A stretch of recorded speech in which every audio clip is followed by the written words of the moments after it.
노유진의 정치 카페. 안녕하세요. 여름 휴가로 방송을 한 주 쉬었는데 참 길었습니다. 저는 일본에 갔다가 어제 돌아오려고 했는데 마침 또 그 지방에 그 태풍이 오는 바람에 거의 못 올 뻔하다가 간신히 돌아와서 이 방송을 지금 하고 있습니다. 10회 방송 후에 열흘 남짓, 그 기간 동안에 우리 정치판, 특히 야권을 뒤흔드는 사건들이 계속 이어졌습니다. 그 얘기 차근차근 해보도록 하겠습니다. 무엇보다 잊지 않고 저희 카페 찾아주신 애청자 여러분께 감사하다는 말씀 드리면서요, 힘차게 11회 방송 시작해 보겠습니다. 오늘도 변함없이 노회찬, 유시민 씨 함께 하셨습니다. 안녕하세요. 네, 안녕하세요. 네, 안녕하십니까. 네, 노회찬 대표님, 참 이건 참 묻기도 참 미안한데 어떠셨어요? 역시 긴 열흘이었죠? 예, 뭐 물어도 됩니다. 아, 미안해가지고. 야구 선수에게 지난번 경기 어땠냐 물을 수 있듯이. 예, 제가 국회의원 선거 그 이전까지는 3번 나가서 운 좋게 2번 됐는데 이번에 이제 4번 나가서 2번 되는, 그래서 승률이 떨어졌습니다. 그러나 뭐 앞으로 희망은 그래도 있지 않나 생각하고요. 많이 성원해 주셔가지고, 특히 노유진 우리 카페 애청자들이 많이 성원해 주셔서 고맙게 생각합니다. 그 유세 중에 그 청취자들 좀 만나셨겠네요. 네, 그 뭐 오픈 행사했을 때도 봤지만 네. 제가 기억에 남는 것은 우리 젊은 여성들, 저를 알기 어려운 좀 젊은 여성들이 굉장히 적극적인 반응을 보일 때, 그건 거의 대부분의 얘기해 보면 노유진을 듣고 계신 분들이었고, 반면에 60대 초반의 어떤 아주머니가 미싱 한 대 놓고 이거 옷 수선하는 걸로 살고 계신, 가게 들렀을 때 마침 노유진을 듣고 계셨어요. 그 장면이 굉장히 인상적이었습니다. 예, 그 선거 중에 굉장히 많은 일이 있었어요. 한쪽에서는 후보 그 단일화 문제가 있었고요. 같이 이제 공동 유세도 하지 않았습니까? 네. 그때 뭐 인상적인 에피소드라든지 그런 게 좀 있었는지요. 뭐 단일화에 대해서는 여러 가지 평가가 가능하고 다 그 근거가 있고 저도 동의가 되는데, 특히 이번 선거에서는 그 주민들이, 그 동작을에 있는 그 유권자들이 결과가 뻔한 거 아니냐. 이제 그러면서 강력하게 이제 요구한 그 측면이 상당히 강했어요. 예. 강했고, 이제 그런 요구를 이제 받아들이는 것이 더 중요하겠다, 이렇게 이제 생각을 해서 임했는데, 저는 물론 이제 진 사람은 할 말이 없어야 되는데, 예. 패장은 할 말이 없지만 선거 과정에서는 굉장히 긍정적인 여러 장면들을 많이 저는 체험을 했었어요. 저처럼 이제 부족해서, 후보가 부족해서 선거 결과는 패배로 끝났지만 유권자들은 꽤 건강한 어떤 그런 시민의식을 갖고 있었다는 걸 저는 선거 과정에서 확인했기 때문에, 저는 우리 국민들의 어떤 그 상태 수준에 대해서는 그렇게 실망스럽지는 않습니다. 예. 그 열흘 동안 좀 쉬셨나요? 어, 어디 다녀오시거나. 며칠 그렇게 쉬었습니다. 예, 서울에서. 예. 선거 치고 나면 위로 전화 받는 것도 꽤 고달프거든요. 그래서 위로 전화를 제가 안 드렸습니다. 저도 안 드렸어요. 예, 고맙게 생각하고 있습니다. 대단히 고맙게 생각하고 있습니다. 유시민 작가님 휴가 다녀오셨나요? 아니, 저는 휴가도 못 가고 방송도 못 했죠. 아, 우리 그럼 뭐 진교수 했어요? 휴가 가는 바람에 저는 그냥 뭐 평소처럼 출근해서 작업실에서 책 읽고 뭐 그렇죠. 예, 가실 계획은 있으시고요. 이제 이번 주말에 어디 잠깐 그냥 막내 데리고 갔다 올까 그러는 중이고요. 예. 좀 전에 그 단일화 얘기도 나오고 그랬는데, 제가 선거 지켜보고 그 뒤 사태 이렇게 보면서 2가지 생각이 들더라고요. 하나는 이제 단일화는 시효 만료된 거다, 뭐 유통기한 끝난 거다, 뭐 그런 식의 비판이 많이 나왔는데, 단일화를 선거 승리의 필요 충분 조건이라고 얘기한 사람 아무도 없어요. 예. 그거는 필요 조건이거든요. 그걸 했을 때 이길 수도 있고 질 수도 있는 있는데, 거죠. 그걸 하지 않으면 지는 게 예, 그냥 100% 지는 그런 거였다, 이번 경우에 현재 지형상. 예, 그 점에 대해서는 좀 청취자 여러분들께서도 뭐 오해가 없었으면 좋겠다, 그런 말씀 드리고요. 정치평론하는 분들이 그거에 대해서 그렇게 마구잡이로 그렇게 얘기하는 거 보면서 저는 좀 슬펐어요. 도대체 뭘 연구하나, 그 전문가라는 분들이 까칠한 소리 좀 하면. 예, 그렇고요. 또 하나는 이 재보선이 끝나고 나서 야권을 두들겨 패는 그런 기사나 논평이 대부분이에요. 근데 물론 이제 우리가 선거에서 졌을 때는 이유가 있죠. 근데 그 이유가 뭔가 후보자들이나 정당들이 잘못해서 된 측면도 있지만 기본적으로 유권자 선택이거든요, 이게. 그러면 야권은 야권대로 노력을 했고 여당은 여당대로 노력을 해서 그 결과 유권자가 여당을 선택한 거예요. 예. 그러면 그것은 뭐 좋은 선택이었다 아니다를 떠나서 그냥 지금 그렇게 돼 있는 거라고요. 다만 제가 드리고 싶은 말씀은 사람들이 다 원하는 게 자기한테 이익되는 거 원하고요.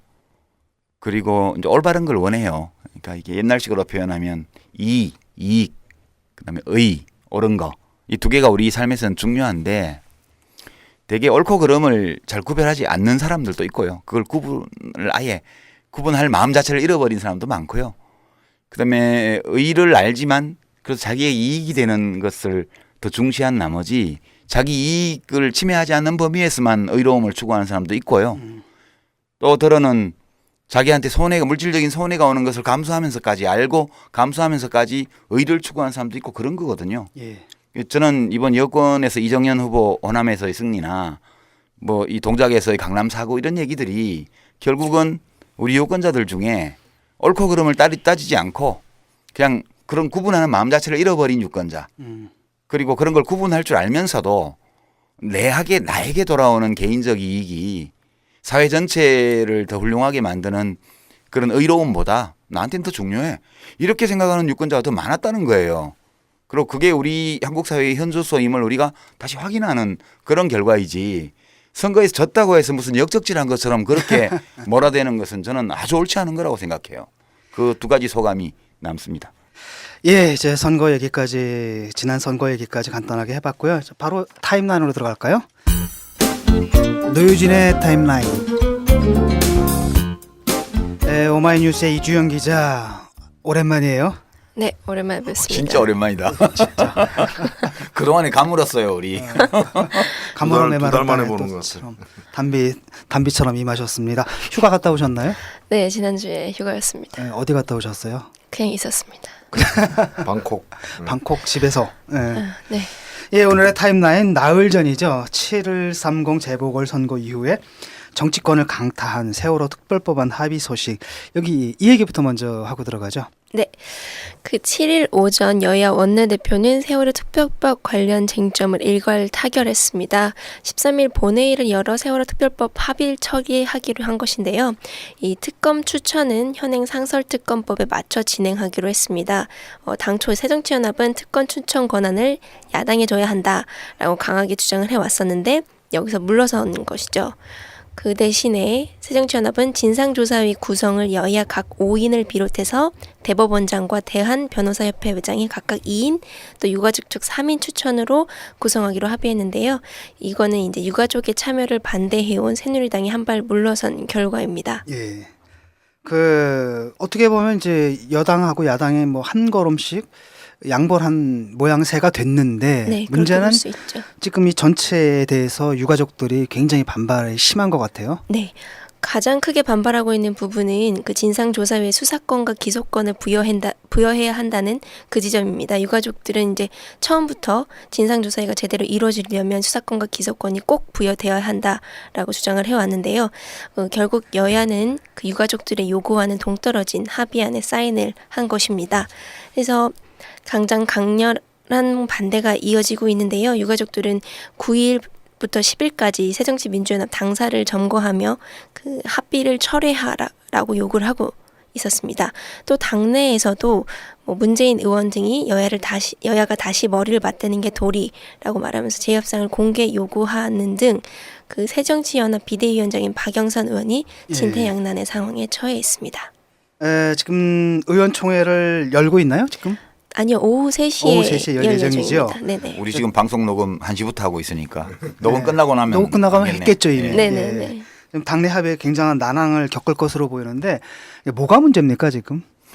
이거는 이제 한 걸음씩 하나씩 양보한 합의예요. 예, 외견상. 모양새는 그렇잖아요. 네네. 예. 근데 옛날 병법서 표현을 빌면 살을 내주고 뼈를 취한 그런 합의죠. 새누리당으로 보면 네네. 정부 여당으로 보면 우리 살점 하나 떼주고 저쪽의 뼈를 그냥 가져오는. 거꾸로 말하면 야당의 시각 또는 뭐 유가족들의 입장이나 또는 시민사회단체나 세월호 특별법이 제대로 만들어지기를 원하는 시민들의 입장에서 보게 되면 저쪽 살 한 점 뜯어오고 우리는 통째로 이쪽에 다 내주는 뼈를 내주는 네. 그런 거 아니겠어요? 그래서 후유증이 큰 거죠. 그러니까 이 진상위원회가 수사권과 애초부터 요구한 대로 수사권과 기소권을 가지고 있는 상태라면은 그 위원 구성이 굉장히 중요한 의미를 지니게 됩니다. 예. 유가족이 한 분이라도 더 들어가는 것도 의미가 크고요. 그러나 수사권 기소권을 배제한 위원회라면은 그걸 합의해놓고 그게 지금 뼈를 줬다는 얘기죠. 합의해놓고 거기다가 유가족을 2인인데 한 명 더 넣었다. 그 얘기하는 것은 한 명 더 넣는 게 10명을 더 넣은들 그 무슨 의미가 있겠느냐라는 게 이제 유가족들의 얘기이기도 하고 또 국민 다수의 또 생각이라고 저는 보여집니다. 수학적으로 말하면 1 곱하기 0이나 2 곱하기 0이나 결과는 마찬가지인. 예, 그런 일단 셈이죠? 그쪽이 0이 아니고 1 정도는 돼야 네. 앞에 많이 곱하면 의미가 있죠. 예. 넘어가기 전에요. 한 네. 마디만 이제 더 하고 싶은데 지금 우리 그 인터넷 검색을 해보니까 박근혜 대통령이 뭐 지금 정치가 국민을 위한 정치냐 이러면서 일갈한 걸로 예. 주로 우리 대통령의 주로 하시는 업무가 보니 질타더라고요 요새. 오늘은 뭐 정치권을 질타를 했는데요 대통령이. 예, 지금 이 세월호 사건에서 왜 수사권 기소권을 요구하느냐 유가족들이 하면 아이들이 어떻게 죽었는지를 알고 싶은 거잖아요. 예. 그리고 그걸 정확히 알아야 이제 고쳐서 다음에는 그런 일이 안 생긴다는 거 아니겠어요? 그러려면 이 사건은 여당 의원들 말처럼 교통사고 측면이 있죠.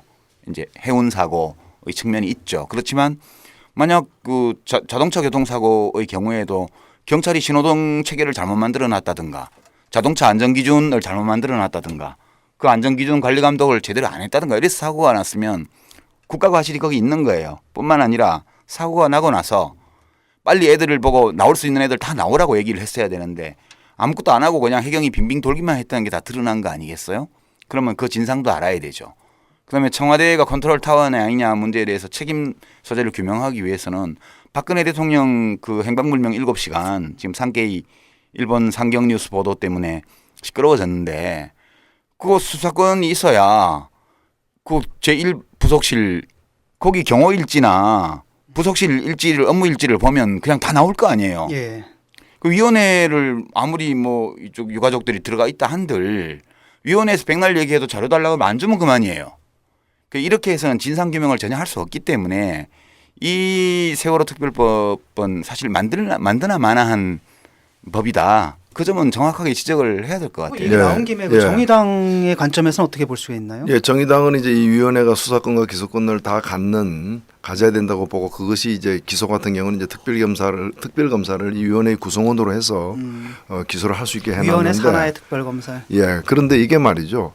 사실 아니 수사란 거는 경찰이나 검찰이 하는 것이지 왜 이런 위원회마다 수사권을 줄 수 있느냐 이게 사법체계 근간을 헛는다고 하는데 사실 우리나라 현행 사법체계를 보더라도 예컨대 사업장에서 근로기준법이나 뭐 노동조합법 위반 사실이 있는지를 조사하는 게 근로감독관 아닙니까? 예. 근로감독관은 사법경찰로서의 수사권을 가지고 있는 사람이에요. 그 분야에 대해서.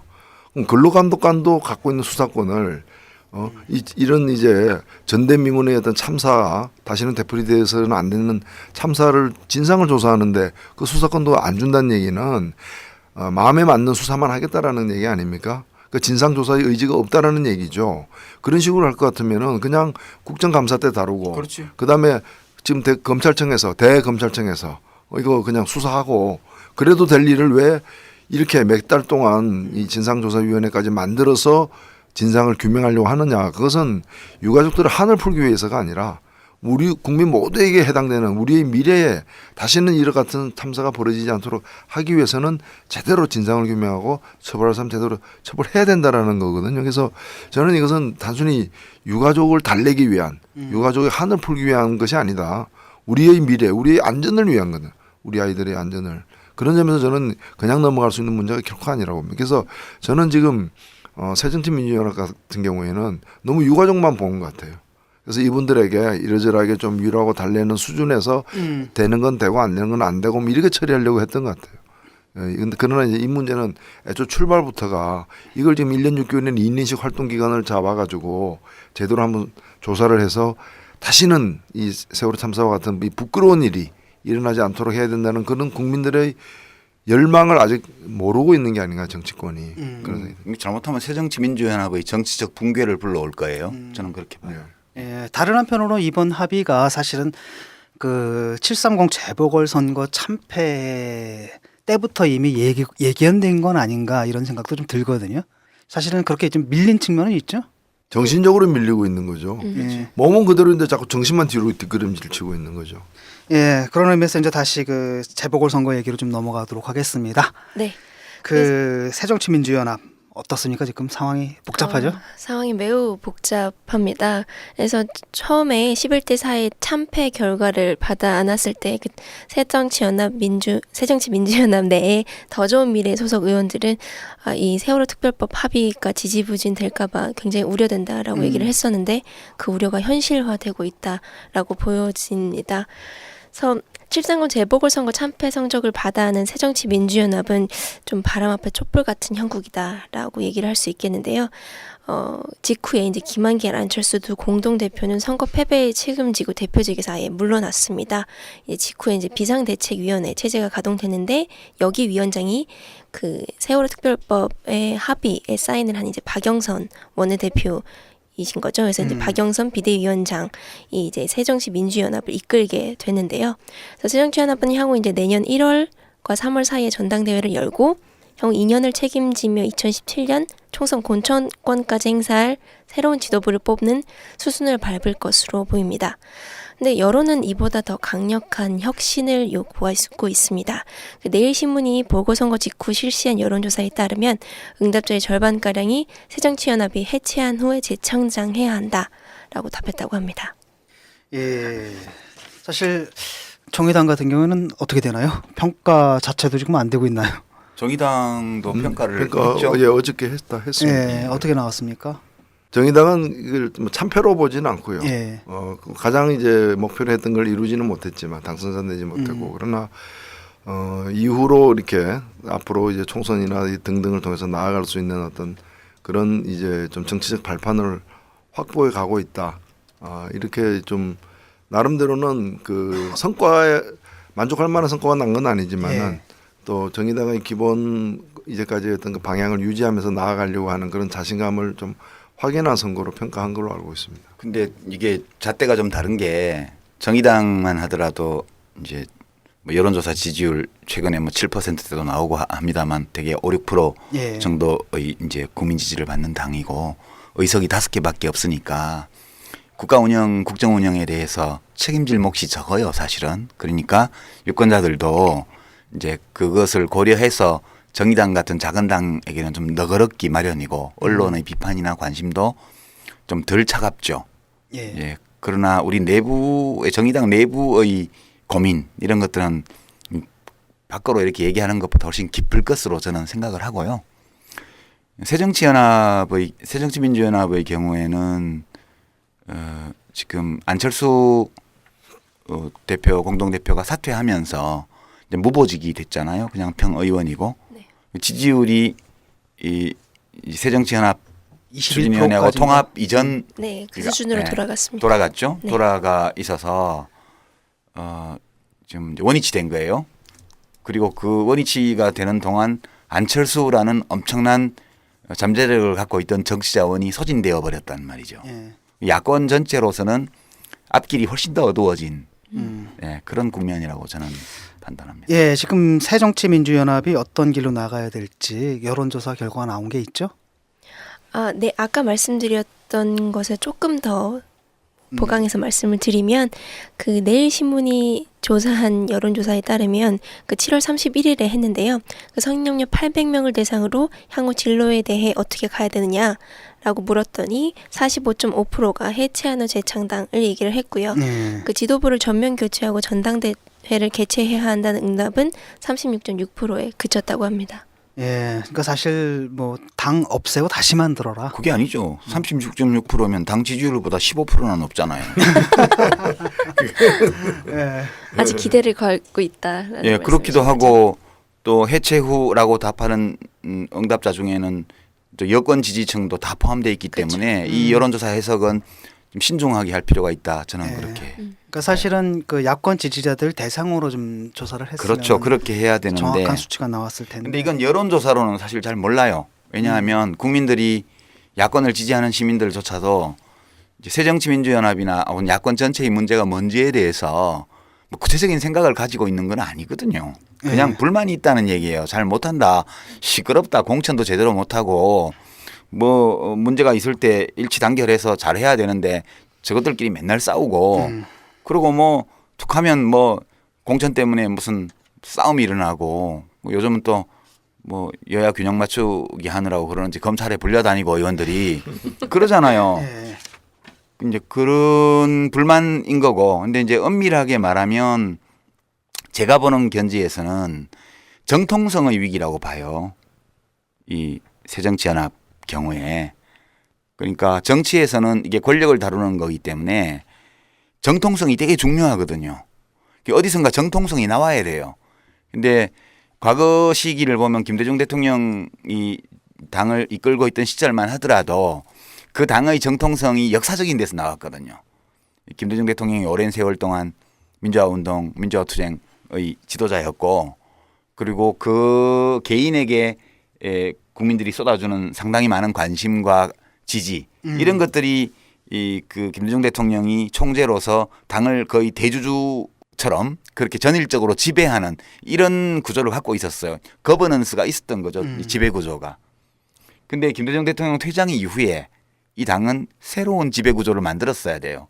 그게 헌법의 그런 참여민주주의 정신을 당내에 도입해서 어떤 특정한 뛰어난 개인이 당을 이끌어 나가고 모든 의사결정을 하는 게 불가능하다면 이제는 당 내부에서 어떤 정당한 방법으로 권한을 위임받은 사람들이 그 범위 안에서 권한을 행사하는 이런 식으로 가야 되는데 그 시도가 열린우리당 때 이루어졌다가 결국 그게 당원 민주주의 아니겠어요? 국회의원들이 그걸 다 없애버렸단 말이에요. 그러고 나서부터는 지금 제1야당인 새정치연합, 그전에 민주당 다 포함해서 지배구조가 없는 거예요. 이 정통성 있는 지배구조가.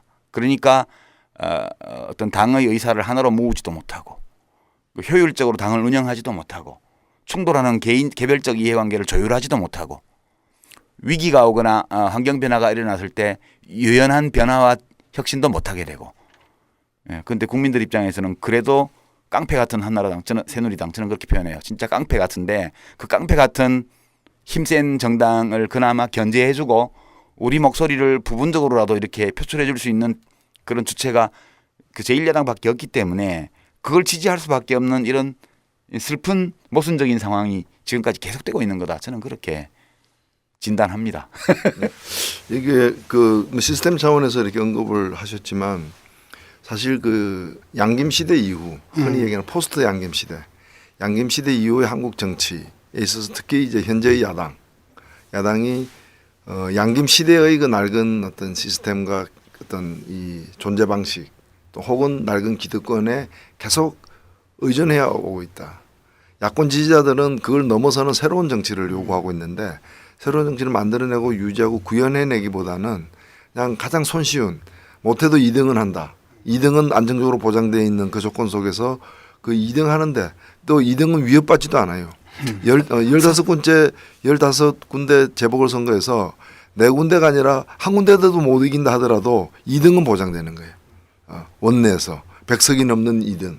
그래서 여기에 이제 계속해서 안존하다 보니까 개혁도 안 되고 낡은 모습은 자꾸 더 빈번히 표출되고 리더십도 없고 새정치조차도 여기 와가지고는 금방 동화되어 버리는 그런 상태가 아닌가. 그런 게 바로 이제 그럴 바에는 차라리 무너뜨리고 리모델링 정도가 아니고 재건축해라라는 얘기가 이제 한 36문 나오는데 이거는 이제 그대로 유지하는 방식으로는 고쳐서 잘 안 될 것 같다라는 얘기지 뭐 재건축하면 잘 됐느냐에 대한 뭐 보장이 또 따로 있는 건 아니죠 사실은. 있는 건 아니고 뭐 그런 점에서 저는 이 야권의 위기는 오래 갈 수밖에 없다. 현재 위기는 이게 그냥 뭐 일시적으로 가는 게 아니라 구조적인 거죠. 굉장히 오래 갈 수밖에 없고 이 야권의 위기를 저쪽이 실수하는 것으로서 이 위기를 모면하려는 그런 이제 이 그 기대감은 이제 이번 기회에 완전히 다 버려야 되는 거 아니냐. 아 그래도 상대방이 엄청 자책골 넣고 똥볼 차고 이러면 약팀도 축구에서 이길 수 있잖아요. 그런 거 기대하면서 또 가는 거지. 아니 그러니까 아니 뭐 그가 가는 게 좋다는 뜻이 아니고 현실이 그렇게 돼 있다는 뜻이에요. 예. 예, 그 정리해 보면 이번 사태는 이제 730 재보궐 선거에서 새누리당이 압승을 거두고 국민들이 결국은 이제 야권에 대해서 경고장을 보낸 거란 말이죠. 그런데 그 상황 속에서 덜컥 그 합의를 해줬어요. 말도 안 되는 합의를. 그러니까 오히려 그 반성을 해야 될 상황 속에서 반성을 해야 할 상황으로 또 하나 반성해야 할 거리를 좀 만드는 방식으로 지금 풀고 있는데요. 야권의 문제 나중에 한번 좀 짚어봤으면 좋겠습니다. 지금 어떻게 해야 되는지 국민들은 아주 해체하고 재창당하라. 또 그런 과정 속에서 또 나오는 게 뭐 빅텐트론이니. 아니 해체하고 재창당해도 맨 또 그 사람들이 하는 건데.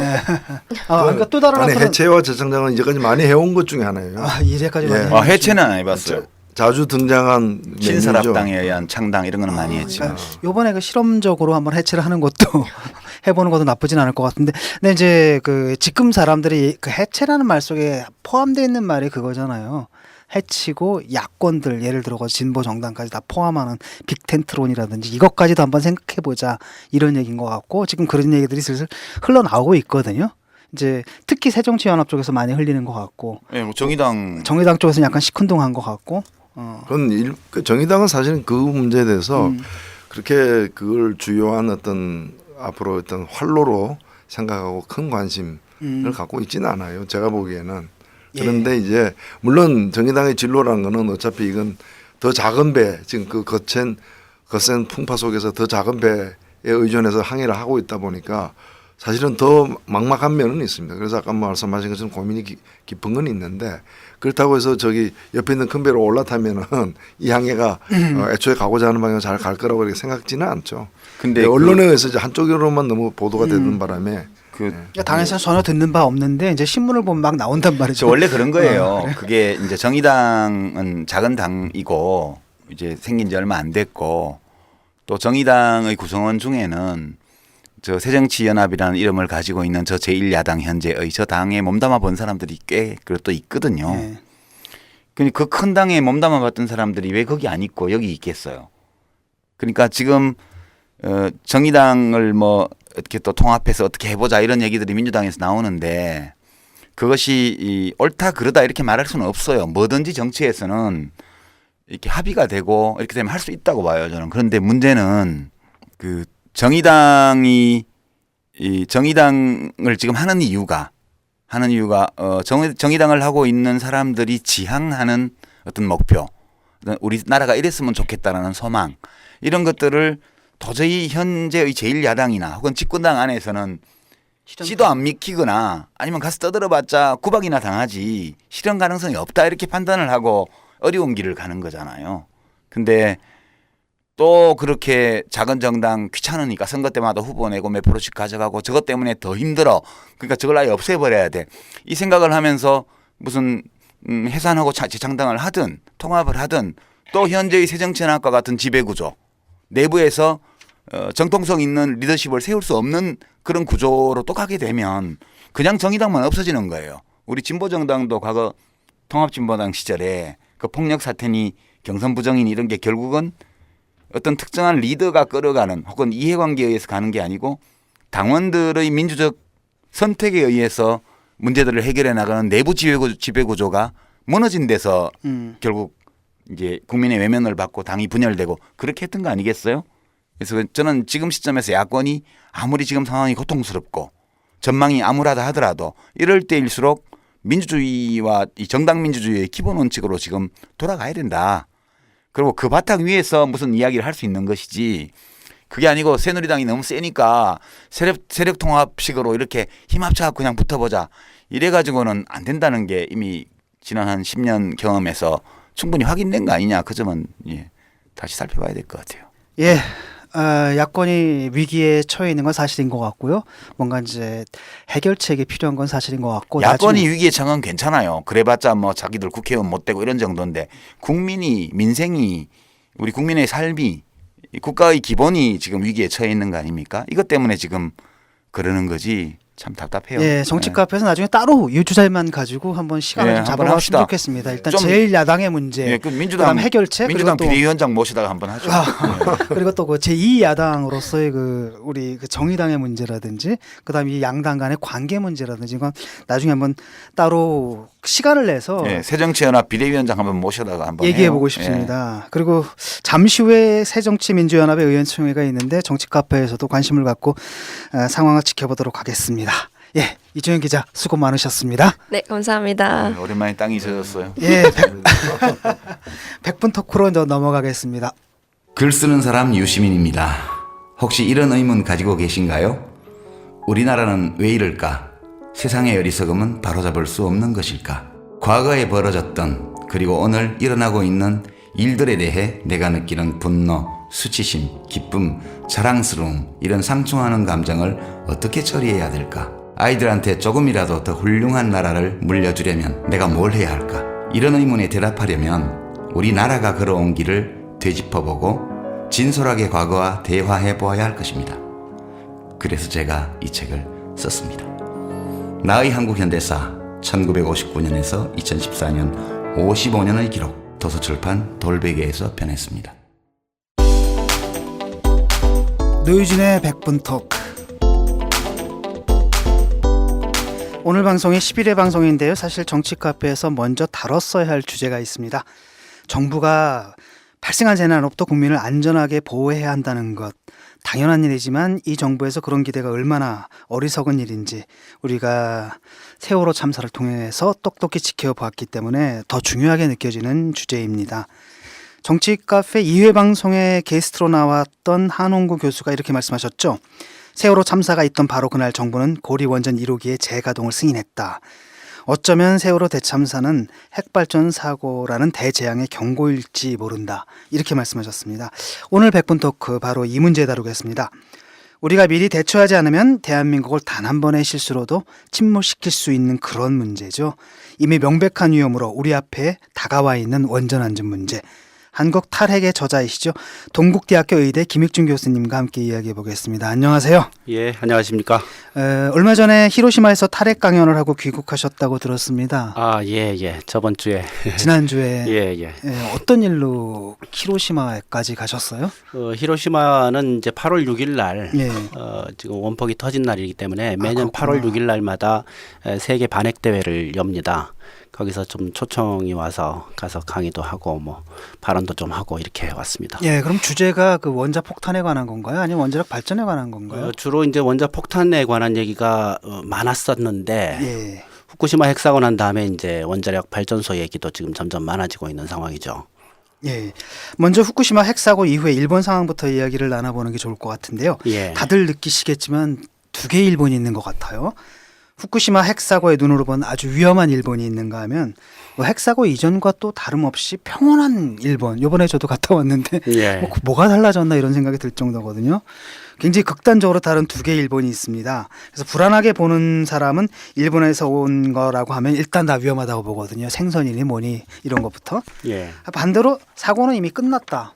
뭐 여행 가도 아무 문제 없다. 또 이렇게 느끼시는 분들도 많은 것 같아요. 어떻게 보십니까? 일본의 지금 상황. 예, 이번에 가서 제가 좀 느낀 건데 많은 이들이 그런 얘기를 합니다. 후쿠시마 핵사고는 이제 얘기해서는 안 되는 예. 그런 주제가 됐다. 사람들이 다 얘기를 안 하려고 한다라는 거죠. 얘기해봤자 방법도 없고 그리고 뭐 마음만 아프고 더 좋아질 가능성도 없는 상황에서 자꾸 얘기하면 뭐하냐 뭐 이런 이제 심리가 굉장히 많은 것 같습니다. 예, 한편으로는 일본에서 굉장히 또 반핵 데모, 그 전에 굉장히 뭐랄까 정권에 충성을 한다고 해야 될까요? 정권이 예. 하는 말이라면 고분고분 잘 들었던 일본 시민들이 드디어 대규모 집회도 하고 또 몇만씩 모이는 집회도 하고 예. 그러는가 하면은 또 이번에 갔더니 뭐 재가동한다 그러더라고요. 또 다시. 여론은 이제 탈원전으로 지금 확실하게 쏠려 있긴 한데 일본 이제 지금 여권, 지금 정권을 갖고 있는 정부는 하여튼 재가동을 하려고 지금 노력을 하고 있는 중입니다. 그게 이제 돈 문제도 있고 그래서 이렇게 탈핵으로 바로 가는 게 아마 쉽지는 않은 문제일 겁니다. 그래서 이런 과정이 굉장히 오랫동안 지속되면서 결국은 원전 줄이는 쪽으로 가지 않겠냐 이렇게 예측은 저는 해보긴 하는데 하여튼 지금 현재적으로는 일본 정부 이거 재가동하려고 굉장히 노력 중입니다. 제가 그 한 홋카이도, 예. 북해도를 한 4년 만에 한번 가봤는데 그 4년 전하고 그 눈에 띄는 그 차이가 곳곳에 그 태양광 그 지별판 있지 않습니까? 그것이 아주 대규모로 이렇게 설치되어 있더라고요. 예, 예. 그게 그 후쿠시마 사고 이후에 어떤 이 재생에너지를 이렇게 만드는 그런 어떤 좀 경향이 이렇게 드러나는 거하고 관계가 있나요? 예, 예, 맞습니다. 일본도 우리나라처럼 재생 가능 에너지 굉장히 안 했었거든요. 투자 안 하고. 그래서 근데 핵 사고 난 다음에 이제 태양광 막 올리고 이렇게 하기 시작하는데 사실 원전은 하나 짓는데 한 10년 걸리지만 태양광 올리는 건 한두 달이면 올릴 수 있습니다. 돈만 있으면 올리니까 그래서 갑작스럽게 지금 태양광이 증가하고 있죠. 그걸 보면 뭐 맘만 먹으면 얼마든지 재생 가능 에너지 빠른 시간 내로 올릴 수 있다. 이걸 보여주는 겁니다. 예, 지금 일본의 그 후쿠시마 원전 사고로 인한 오염도는 어느 정도로 평가가 됩니까? 지금 이제 제가 항상 들고 다니는 게 이게 일본 오염 지도인데요. 못 보여드렸어요. 참 많네. 예. 뭐 인터넷에 많이 올라가 있으니까 사실 뭐 그렇게 어렵진 않을 텐데 일본 정부가 내놓은 오염 지도가 있고요. 제가 이번에 가서도 그 강의를 했는데 그다음에 이게 이제 일본 세계적인 과학 잡지에 나와 있는 일본 오염 지도입니다. 일본 학자들이 내놓은 건데 일본 정부가 내놓은 오염 지도는요. 후쿠시마 근처만 나옵니다. 예. 그리고 1000베크렐 이상만 표시합니다. 9,100크렐, 8,100크렐은 0베크렐하고 똑같이 취급해버리는 거죠. 그러니까 그 지도 밖에는 아예 오염이 안 된 것처럼 오해를 사게 만드는 거죠. 굉장히 문제가 있는 그런 오염 지도입니다. 근데 그 오염 지도를 가지고 전 국민한테 홍보를 하고 있는데 사실은 지금 몇천 베크렐, 몇백 베크렐 이것도 사실 보통 문제가 아니거든요. 그래서 적어도 한 50베크렐 이상 아니면 뭐 100베크렐 이상 오염된 지역을 이렇게 다 표시하면 일본 땅 전체 중에 한 70%가 오염이 됐습니다. 예. 그러니까 이건 뭐 일본 농산물의 70%가 오염이 된 거니까. 그래서 제가 사실 거기서 만났던 분들이 이제 후쿠시마 진료소에 계시는 분들, 의사 선생님들하고 만났는데 조심스럽게 좀 물어봤습니다. 예. 음식을 어떻게 조심하시냐. 그랬더니 방법이 없지 않습니까? 그래도 뭐 후쿠시마산은 좀 덜 먹으려고 노력한다. 그다음에 북태평양 쪽, 일본의 동해 쪽 이쪽 그 수산물은 좀 안 먹으려고 노력한다. 근데 근본적으로 방법이 없다. 예. 그렇게 얘기하시더라고요. 우리 집사람들 노이로 제가 걸렸는지 하여튼 내가 뭐만 맛있게 하면 일단은 들어가지고 뒤에 그 원산지 표기를 보더라고요. 예, 예. 그냥 먹어도 돼 뭐 이런 식으로. 예, 예. 그냥 후쿠시마 쪽 거는 절대로 안 된다 이런 주의거든요. 근데 이제 문제는 후쿠시마뿐 아니고 일본 국도 전체 중에 한 70%가 오염된 상황이라서 예. 그건 뭐 피할 방법이 없죠. 그 오염 안 된 30%를 어떻게 골라냅니까? 뭐 그 일본에도 무슨 야담 비슷한 거, 야담이라 그래야 되나요? 아니면은 뭐라 그러죠? 그 루머, 음모론이라고 해야 되나? 유언비어? 유언비어 같은 거 굉장히 많이 나도는 것 같아요. 예. 제가 이제 들은 게 몇 가지인데 천황과도 도쿄를 떠날 준비를 하고 있다부터 예, 그 자기 얘기는 아이들을 갖다 외국에서 공부시키려고 한다라든지 뭐 예, 등등등 예. 굉장히 많은 루머가 떠도는데 그거 자체가 이제 일본 국민들이 불안하게 느낀다는 얘기인 것 같기도 하고요. 실제로 그 저도 그런 생각이 들어서 그 일본 인구 변동표를 한번 봤어요. 예. 일본 정부 사이트에 가봤더니 후쿠시마 핵 사고 난 다음에 한 4, 5개월 사이에 80만 명이 줄었습니다. 오, 그래요. 80만 명이 죽었을 리는 없고 예. 떠난 떠난 겁니다. 거죠. 예. 그리고 이제 지금 부산에도 건강 영양 일본 같은 사람들이 거 집을 사고 제주도, 있는데, 부산 예. 이런데. 예. 그래서 그거는 뭐 좀 판단력이 있는 사람이 80만 명은 된다. 이렇게 저는 보고 있고요. 그 사고가 났던 후쿠시마 그 지역은 뭐 당분간이 아니라 굉장히 오랫동안 못 들어가겠죠. 사람이 살 수 없는 데가 된 그렇죠. 거죠. 보통 300년 잡습니다. 왜냐하면 300년 이요? 이제 세슘 반감기가 30년인데 그게 10번 정도는 지나야 1000분의 1 정도로 주니까 예. 300년이면 정조대왕 때부터 지금까지 간 시간 비슷하네. 예, 요 그 지역 열세대죠. 그 지역에서 떠난 사람들 수가 어느 정도 될까요? 굉장히 많겠죠. 많죠. 많이 떠났는데 문제는 떠나서 이제 집도 없죠. 예. 재산 다 없는데 그다음에 직장 없죠. 그러니까 돌아와야 됩니다. 경제적으로는. 근데 돌아와봤자 어차피 인구가 줄어 있는 상태니까 하던 일 계속 못 하는 거고 그리고 돌아오면 당연히 피폭되는 거고 그래서 안 돌아오고 싶은데 일본 정부는 보상 이게 좀 범위를 계속 줄여가고 있는 상황이고 그래서 돈이 없어서 보상을 제대로 못 해주니까 이건 뭐 버려진 그런 그래서 뭐 기민 정책 이렇게 얘기를 하고 그런 상황이죠. 그 보상을 갖다가 새로이 살 수 있는 터전을 마련하는 비용으로 보상하는 게 아니라 원래 소유했던 그 집, 의 가치로. 그 집의 그 낡은 집이면 그만큼 이렇게 낡았다는 걸 전제로 해서 그 가격 보상을 해주는 지금 그렇게 돼 있더라고요. 그 돈 가지고 그럼 다른 불만이 지역에서 많죠. 좀 그렇죠. 집을 그게- 얻기도 힘들 그렇죠. 뿐더러 그러면 30년대 낡은 집을 주든가 그렇게 해야 되는데 그렇지는 않은 거니까. 예, 하여튼 대책이 없습니다. 사고가 나면 범위가 너무 크기 때문에 어느 나라든지 대책 없을 겁니다. 그 원전 사고는 났다 하면 대책이 끝이다 없죠. 봐야 지금 됩니다. 이제 김익준 교수님이 오늘 들고 오신 책에 보면 표지에 쓰리마일, 체르노빌, 후쿠시마 이게 제일 유명한 원전 사고가 난 예. 미국, 러시아, 이제 우크라이나죠, 그죠? 이게 아마 예. 그리고 일본 이 순서고 이제 그 다음은 물음표 이렇게 해놓고 제목이 한국 탈핵. 부제가 대한민국 모든 시민들을 위한 탈핵 교과서. 이 표지를 보면 되게 좀 무서워요. 그 다음 어디예요, 이게? 무섭죠. 제가 이제 확률상 그 글을 쓴 거는 이제 그 사이에 사고 난 나라들 보면 미국, 소련, 일본인데 이게 원전 개수 많은 순서대로란 말이죠. 그래요? 전 세계 원전 31개 나라가 합니다. 근데 사고 난 나라 3개 나라는 지금 1등, 2등, 4등이거든요. 우리나라 몇 등이죠? 5등입니다. 그러니까 뭐 프랑스가 새치기 당했고 그다음에 우리가 5등인데 그리고 우리는 계속 짓고 있기 때문에 지금 현재 일본이 가동 안 하니까 가동 개수로 보면 4등입니다. 근데 앞으로 한 20개 더 지을 거 아닙니까? 2024년까지. 그렇죠. 그러면 그때 되면은 러시아보다 많아질 수 있죠. 그러면 우리 3등 될 수 있는 겁니다. 그건 순서가 올라가면 안 되는데. 올라가면 안 되죠. 그래서 하여튼 원전 개수 많은 나라에서만 났고 많은 순서대로 났다. 이건 확률대로 일어난 거다. 원전 개수 많아지면 사고 확률 늘어나는 거다. 이거 아주 단순한 논리죠. 자동차 많아지면 교통사고 많아진 거와 같은 이치인 거죠. 결국 이제 우리 얘기를 하지 않을 수 없는데요. 그 전에 잠깐 하나 그 교수님이 보시기에 그 체르노빌 사고하고 그다음에 이번에 후쿠시마 사고하고 그 뭐랄까 파괴력이라고 해야 되나요? 그 오염도라든지 어느 쪽이 더 크다고 보십니까? 일본 정부가 하는 얘기는 이렇습니다. 체르노빌 사고는 원전 한 개였지만 여기서 나온 방사능량이 후쿠시마의 10배쯤 된다. 이렇게 얘기합니다. 저는 도저히 못 믿겠어요. 네. 저는 그렇게 계산하는 건 맞지 않다고 봅니다. 왜냐하면 밖으로 나온 방사능 양은 어차피 못 잽니다. 추정치일 뿐이죠. 그리고 쟀다 하더라도 발표하는 그 내용 못 믿겠어요. 저는. 그래서 손상된 해결료의 양으로 비교하는 게 맞다. 그렇게 보는 거죠. 손상된 해결료의 양은 체르노빌은 원자로 하나, 이거는 원자로 3개, 그다음에 물통, 사용 해결료 수조 그 2개 터졌는데 그 안에 있는 해결료의 양을 보면 원자로의 4배거든요. 합하면 7배가 산술적으로 나오는 거죠. 그러니까 물통에서 나온 게 뭐 이렇게 핵 반응은 아니었다고 치면 최소 3배. 최대 7배. 최대 7배. 이 사이에 있는 거 아니냐. 손상된 해결료의 양은. 저는 그렇게 보는 겁니다. 근데 그 일본 그 방송을 가서 보니까 되게 비슷하더라고요. 세월호 사건하고 상당히 비슷한 게 결국은 먼저 안 사람도 있거든요. 위험하다고. 어떤 시장인가? 했더니 이 사람을 정치적으로 날려버리는 거예요.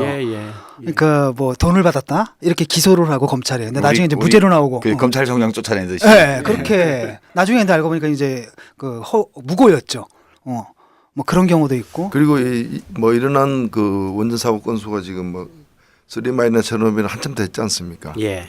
근데 이걸 사고 수습이 됐다고 볼 수 없는 거 아닙니까? 안 되고 있죠. 그러니까 지금도 안 됩니다. 원전 사고는 여러 건 났지만 수습된 사고는 없는 거예요. 예. 수습이라는 개념 자체가 사실은 적용되기 힘든 거 아닙니까? 그렇죠. 지금 그 멜트다운이라 그래서 일단 계속 녹고 있는 건데. 그렇죠. 근데 문제는 뭐냐면 그걸로 또 이렇게 물이 지하수가 왔다가 또 나가고 이러면서 그럼요. 계속 유출이 되고 있는데 예. 거기에 대한 좀 대책은 있나요? 일본에서? 없습니다. 사실은 없는데 가만히 있을 수 없으니까 뭐 한다고 하는 척 하는 거죠. 네. 이게 이제 노심용용 멜다운이라는 거는 원자로 안에 들어있는 해결료 봉이 아예 녹아버린 겁니다. 그래서 쇳물 상태로 액체 상태가 돼버린 거고 그 다음에 원자로가 20cm 두께 강철인데 녹아버린 겁니다. 그래서 이 해결료 100톤이 밑으로 쭉 흘러내린 거죠. 지금 어디까지 내려간지도 모르죠. 모르죠. 콘크리트 뚫고 이제 내려가는 거거든요. 그래서 콘크리트건 뭐 바위건 이거 다 광물질이라서 특정 온도 되면 녹게 돼 있습니다. 근데 이게 얼마나 내려갔는지 모르는 거죠. 지구 중심까지 내려갈 수도 있어요. 그거는 좀 맞아질 거고 에너지가 거기까지는 좀 어렵겠지만 그거는 하여튼 또 마그마가 있으니까. 예. 반대편으로 또 튀어나오기도 하고.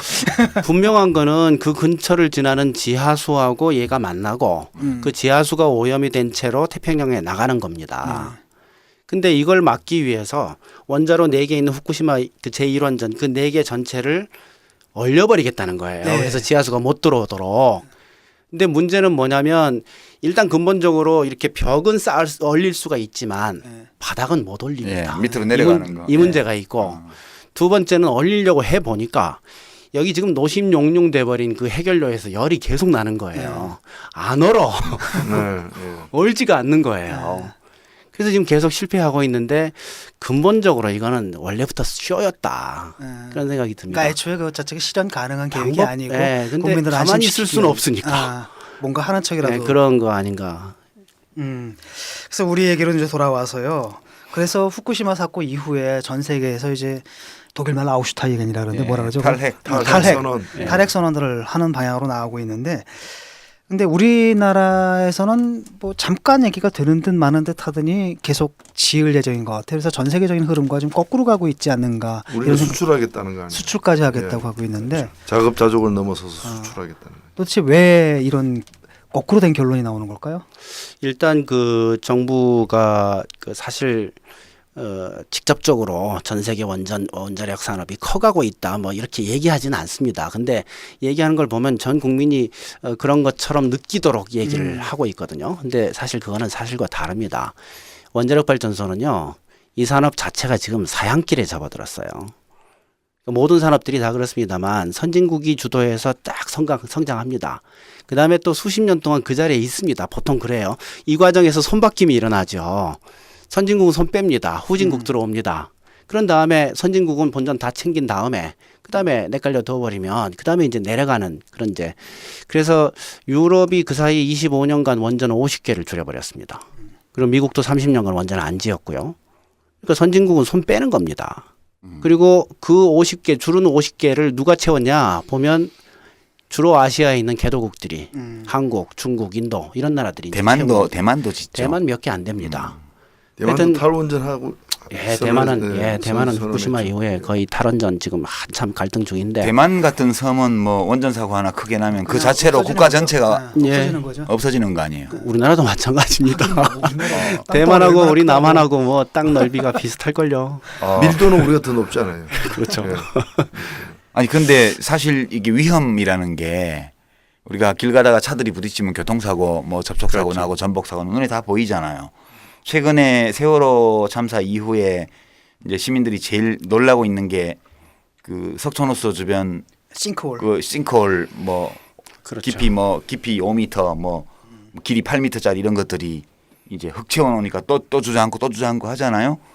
근데 이게 이제 건축하는 친구들 얘기 들으니까 롯데월드 근처에 가지 말라고 그러더라고 되도록. 예, 그러니까 이제 차를 운행하는 경우에도 그 반경 몇 미터 안에는 언제 빠질지 모르니까. 예, 그 언제 그런 싱크홀이 생길 수도 있고 또는 그것이 굉장히 이 커다란 붕괴 사고의 전조일 위험 가능성도 있기 때문에 되도록이면 그쪽으로 가지 말라. 그렇게 얘기를 하는데 거기 또 사람들이 많이 살고 있잖아요, 엄청. 예. 근데 이런 눈에 보이니까 그나마 위험하구나. 그리고 이제 롯데월드 근처에만 안 가면 여하튼 싱크홀에 안 빠져요. 근데 원전은 사실 우리가 이 위험이 눈에 잘 안 보이고 어디 원자력 발전소가 있는지도 사실 시민들이 예, 잘 모릅니다. 잘 모르잖아요. 예. 근데 실제 우리가 얼마만한 잠재적 위험에 지금 직면해 있는 건가요? 일단 개수로는 좀 그렇고요. 저는 사실 그래서 이제 우리는 순서가 됐다 그런 생각을 일단 하는데 그 다음에는 지금 노후 원전들이 있고 어디 있어요? 지금 간단히 소개를. 일단 뭐 30세 넘은 원전이 3개 있습니다. 우리나라에 고리 1호기 37살. 그거는 저기 이 고리 양산에 그렇죠. 있죠. 경상남도 부산광역시 예. 기장군에 있습니다. 기장군에. 예. 그래서 그게 이제 수명 연장 한지 지금 7년째인데 수명 연장을 한 번 더 하려는 생각을 지금 하고 있는 거고요. 그다음에 월성 1호기가 재작년에 수명이 끝났는데 그건 경주에 있습니다. 예, 경주에 있죠. 김익준 교수님 경주 사시잖아요. 제 고향인데. 예, 하여튼 그래서 그거 지금 수명 연장 심사 중이고 그리고 조용히 30살 넘긴 거 하나 또 있습니다. 고리 2호기. 예, 이거는 왜 조용히 지나갔냐면 얘는 수명이 원래 40년으로 돼 있어요. 원래부터. 예, 그러니까 조용히 수명 연장이 아니니까 30살이 넘었습니다. 근데 사실 후쿠시마 핵사고 보면 굉장히 재밌는 게요. 원전이 10개 있었습니다. 여기 일렬 횡대로. 네. 똑같이 지진 오고 쓰나미 왔는데 30살 넘은 거 다 터졌습니다. 30살 안 넘은 거 한 개도 안 터졌습니다. 정확히 30세로 딱 갈랐거든요. 그 1, 2, 3호기 그게 다 1, 제일 2, 3, 오래된 4호기가 네, 딱 네. 30살 넘은 것들입니다. 그 수명이라는 게 그냥 정한 게 아니고. 정한 게 아니라 그럼요. 과학적 근거 속에서 그럼요. 그 굉장히 중요한 데이터입니다. 그래서 이번에 강의할 때 일본에서 그 얘기를 했더니 야, 자긴 처음 들어본 얘기다라고 일본 사람들이 얘기하더라고요. 왜 그 나이를 한번 아무도 계산 안 해봤는지 모르겠어요. 하여튼 30살 넘은 건 딱 골라서 터졌다. 보건 쪽에서는 그걸 고위험군이라고 그러는데 아, 예, 예, 그렇죠. 노약자를 그렇죠. 예, 보건학에서는 고위험군이라 그러거든요. 그리고 전 세계적으로 완전 폐쇄된 것들 보면 몇 년 동안 가동했냐 이렇게 보면 26세 정도에서 대개는 폐쇄가 됐습니다. 평균을 잡으면. 근데 지금 30살 넘게 운전하는 거는 사실 우리 상식으로 봐도 위험하죠. 위험천만. 무슨 기계를 30년 이상 씁니까? 냉장고, 테레비 뭐 많이들 집에서 쓰시잖아요. 자동차도 있고 무슨 기계를 30년 이상 씁니까? 악기 뭐 이런 거는. 예. 예. 악기는 폭발 위험이 없으니까 300년 써도 괜찮지. 그 제가 지금 자료를 하나 갖고 있는 건 있는데 그 세계 상위 원전 밀집도 국가라고 돼 있는데 무슨 뜻입니까? 이게 지금 세계 1위가 대한민국으로 나와 있거든요. 예, 예. 그 이제 서울대 윤순진 교수님이 이제 계산해서 그래프로 만들어 놓은 건데 예. 그건 이제 땅 넓이당 원전 개수를 그러니까 밀집도구나. 이렇게, 예, 예. 원구 밀도. 예.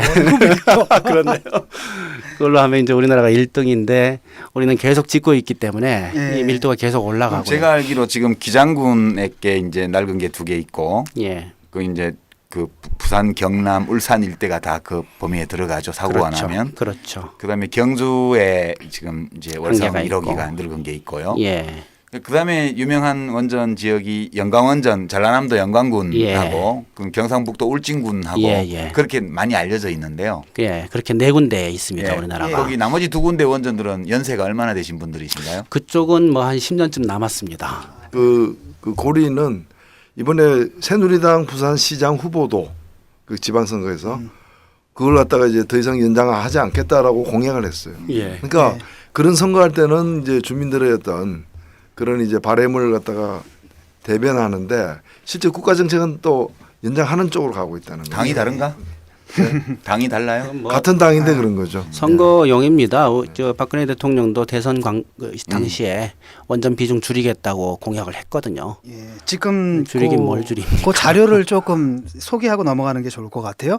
그러니까 원전 밀집도 국가라는 것은 결국 원전이 터졌을 때 피해를 가장 많이 볼 수 있는 나라들이다. 이런 그렇게 얘기죠. 봐야 됩니다. 1등이에요 우리가? 예, 대한민국 예, 1위고요. 세계 현재 1등. 23개가 운영 중이면서 5개가 건설 중이고 2024년까지 모두 42개를 운영할 계획이고요. 계획대로 간다면 예, 정부에서는 세계 3위 원자력 대국이 목표랍니다. 예. 그리고 세계 제2위가 벨기에인데 후쿠시마 핵사고 이후에 탈핵을 결정했고요. 예. 운영 중인 원전을 순차적으로 정지하기로 결정을 했답니다. 그리고 세계 3위가 타이완인데 신규 원전 건설 및 수명 연장을 하지 않기로 사실상 탈핵 결정을 했고요. 세계 4위가 일본입니다. 54개 중에서 4개가 폭발했고 50개가 남아 있는데 그게 지금 가동이 멈춰 있는 상태죠. 그래서 원전의 추가 건설은 불가능한 것으로 보이는데 요즘 들리는 소식이 가고시마 현을 비롯해서 몇몇 군데에서 재가동을 할 움직임을 좀 보이고 있고요. 예. 세계 5위가 프랑스인데 후쿠시마 핵사고 이후 2025년까지 현재 58기가 운영 중인데 이걸 뭐 순차적으로 폐쇄해서 24개까지 그중에 24개를 폐쇄하겠다고 이제 발표한 올랑드가 당선이 됐죠. 예. 이건 지키겠죠 설마니 사회당인데. 예, 그렇겠죠. 그거는 네. 뭐 이미 지키고 있습니다. 네. 정부 공식 그걸로 예. 발표한 적이 있기 때문에 프랑스는 원전 개수 줄일 겁니다. 다만 이제 대만이 조금 불확실한데 대만은 이제 수명 연장 안 하기로 했기 때문에 수명이 네. 되면 끊습니다. 네. 그래서 점차적으로 주는 건 그러니까 맞는데. 자연사 그렇죠. 그렇죠. 예. 그런데 이제 논란이 되고 있는 거는 지금 현재 짓고 있는 것들입니다. 이게 이제 98%가 다 완공이 된 상태예요. 아, 그래요? 2%만 더하면 완공이 되는데 이걸 스톱시켜 놓은 겁니다. 아. 그리고 이제 국민 투표로 결정한다. 근데 국민 투표 결정할 때까지는 공사 중지해 놓고 하여튼 결정한다. 불은 안 붙인 거 아니에요 거기. 그렇죠. 그 해결여봉에 불은 안 붙인 상태. 예, 완공도 아직 안 된 상태죠. 완공이 돼야 이제 불 붙일 텐데 그래서 공사를 하면서 국민 투표를 하는 게 아닙니다. 공사 멈춰놓고. 중지해 놓고 국민 그게 투표를 제대로 한다. 하는 거죠. 네, 이렇게 돼 있는데 지금 이제 그 국민 투표 하려면은 투표율이 50%가 넘어야 된답니다. 근데 그게 어렵대요. 그래서 야당은 국민투표 하지 말고 그냥 결정하자. 여당은 국민투표 하자. 아, 지금 우리나라에서는 어떻게 되나요? 투표율이 아니야 저 국민투표에 붙이는 걸 갖다가 원전을 완공한다를 안건으로 붙이면은 50%안 되면은 완공 안 하면 되는 거 아니에요. 그러니까 그거는 이제 의제를 어떻게 만들고 의사일정을 어떻게 하느냐에 따라서 달라질 수 있는 건데 이제 의지의 문제라고 해요. 우리나라는 국민투표법에 의해서 하는 거니까 네. 그 규정 확인을 한번 해봐야 되겠는데 우리나라 국민투표법은 뭐 투표율이 50%가 그래요 우리나라. 50% 나옵니다. 한국은 또 뭐 하면 아, 이런 거. 예. 예. 예, 이제 고리 원전 얘기를 좀 하지 않을 수가 없을 것 같아요. 왜냐하면 심지어 그 부산 시민들도 잘 모르거나 하시는 경우가 많거든요. 저도 이제 텔레비전에서 본 것 같은데 2012년 2월 9일 고리 1호기에서 오후 8시 34분부터 12분 동안 그 정전이 발생했죠. 블랙아웃이라고 하는. 예. 근데 이 사실이 이제 은폐됐었어요. 예. 근데 이게 이제 뭐로 의미하느냐의 문제죠. 그 정말 심각한 사건입니다. 사실은 왜냐하면 스테이션 블랙아웃이라는 거는 원자력 발전소에 전기가 안 들어온 거예요. 네. 전기가 안 들어오면은 냉각수 펌프가 안 돌아갑니다. 후쿠시마도 그게 이제 고장 나가지고 냉각수가 그렇죠. 그렇죠. 공급이 안 돼서 쓰나미 그런 때문에 거죠. 이제 세상 때문에 냉각수 그게 펌프가 파괴된 거지. 그래서 냉각수 펌프가 안 돌아가 버리면 이 원자로에 해열이 안 됩니다. 원자로에서 노심용융이나 이런 큰 사고 나는 건 반드시 열 때문에 발생하는데 해열이 안 되면 노심용융으로 바로 가게 돼 있는 거거든요. 이제 그런 사건인데 정말 심각했었죠. 근데 게다가 그런 상황이 있을 때 비상 디젤 발전기를 돌리게 돼 있는데 이게 또 고장 났어요. 참. 그래서 결국 어떻게 했냐면 밖에서 전선을 끌고 와서 연결을 시킨 겁니다. 이게 굉장히 큰 사건인데 이 사건이 은폐됐다는 거죠. 그리고 이 은폐된 것이 우연히 발견이 된 겁니다. 나중에. 이게 재작년에 있었던 사건인데 그죠? 근데 사실 그렇단 말이죠. 일본에서도 그렇고 우리나라에서도 그렇고 이게 굉장히 전문가 영역이에요. 그렇죠. 그러니까 뭐가 어떻게 됐는지 잘 모르고 이런 상황 속에서 또 그 마피아처럼 거의 이게 외부랑 굉장히 단절됐다고 해야 되나요? 그래서 아니 그 투명하지가 않으니까 자기들끼리 또 그런 사고를 숨기기도 굉장히 쉬운 구조 아닙니까? 군대에서 사고 나면 왜 그렇죠. 똑같은 거예요. 알려지지 그러니까 군대랑 않지 않습니까? 똑같아요. 그럼 민간 전화 쓰면 처벌한대 신고할 때 아미콜 군인권센터에서 그 개설한 그 학대 인권 유린 신고잖아. 그걸 쓰면 영창 보낸대잖아요. 그런 것처럼 여기도 그렇죠. 예, 자기들끼리 얘기를 해야지 밖에다 지금 김익준 교수님한테 전화하면 큰일 나지. 어쨌거나 그런 사고가 나면 당연히 이제 원안이 보고가 되고 뭐 이렇게 돼야 되는데 그 보고가 안 된 거고요. 근데 이제 문제는 이런 식의 사고 났는데 은폐했던 경우가 10번이 넘습니다.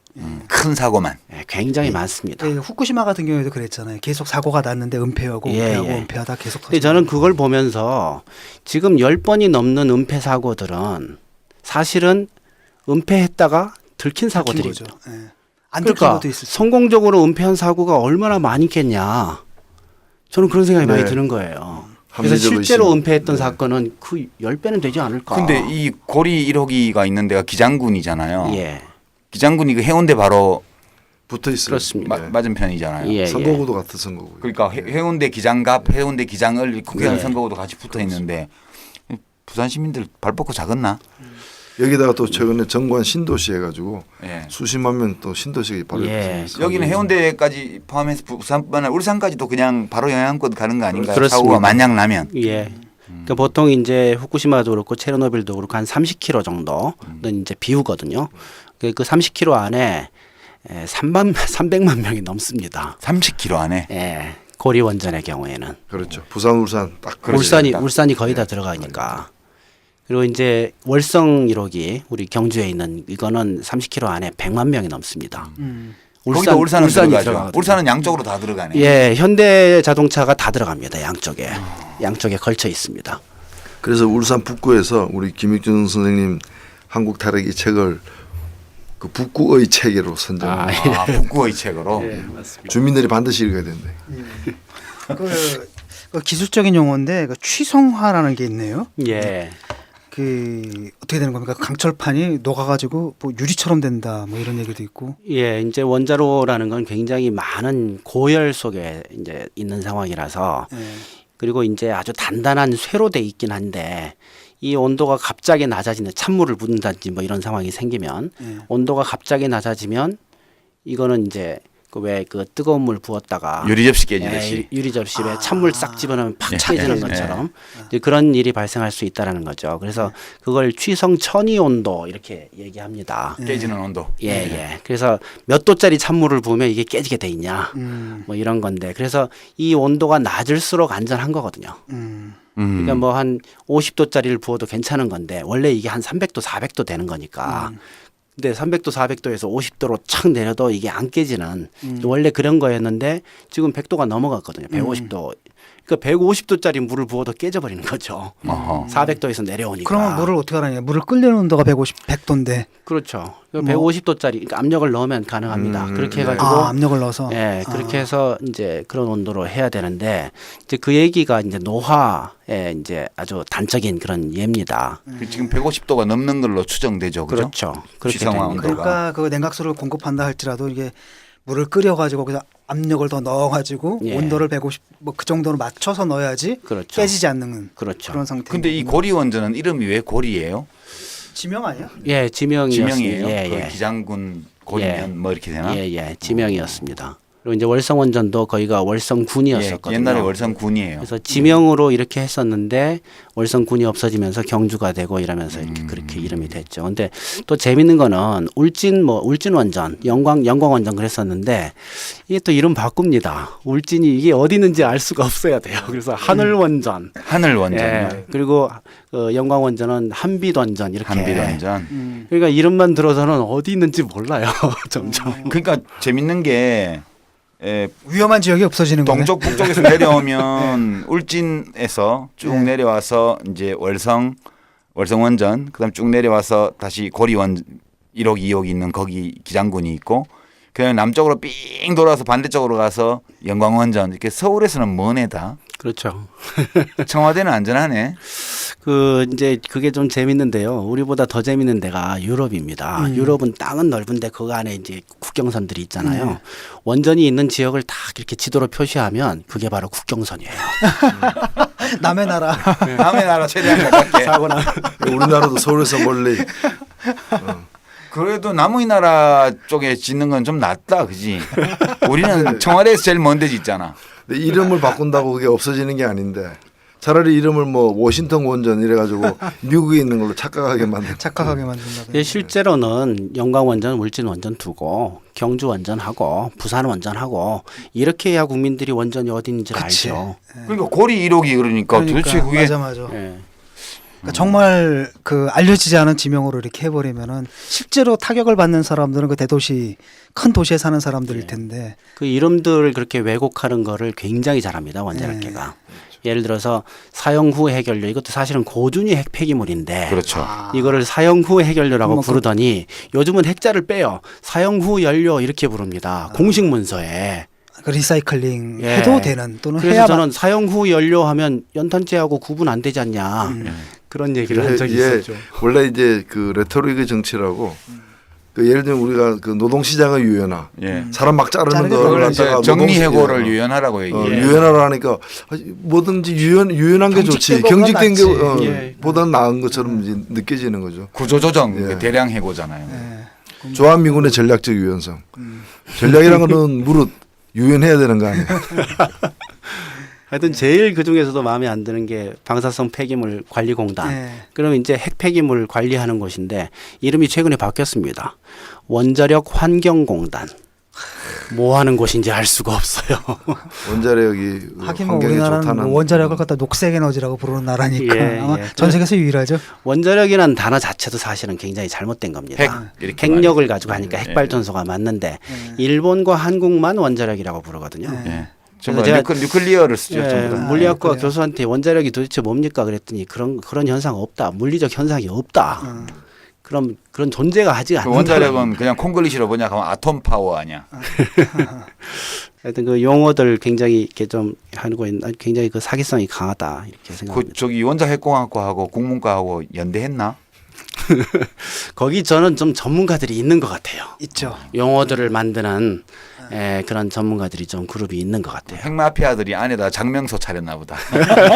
아니 실제로 그런 그 정치에서 그런 일들이 왕왕 있죠. 예. 그러니까 국민적 저항이나 이런 게 심할 것 같으면은 용어를 교묘하게 이렇게 바꿔가지고 이렇게 예. 관철시키는. 그러니까 낙하산 공천은 전략 공천이라고 부르고 예. 그게 다 그런 거예요. 예.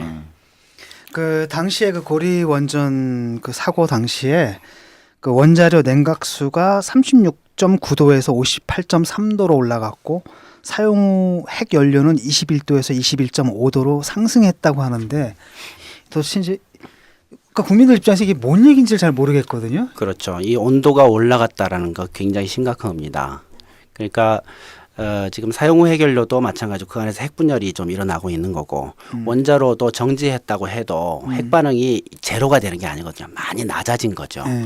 그래서 가만 놔두면 온도가 점점 올라가게 돼 있습니다.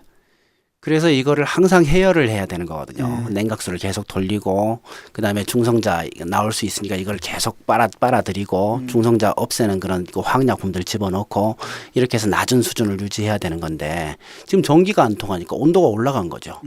해열이 안 되면 이건 굉장히 큰 문제로 발생하는 겁니다.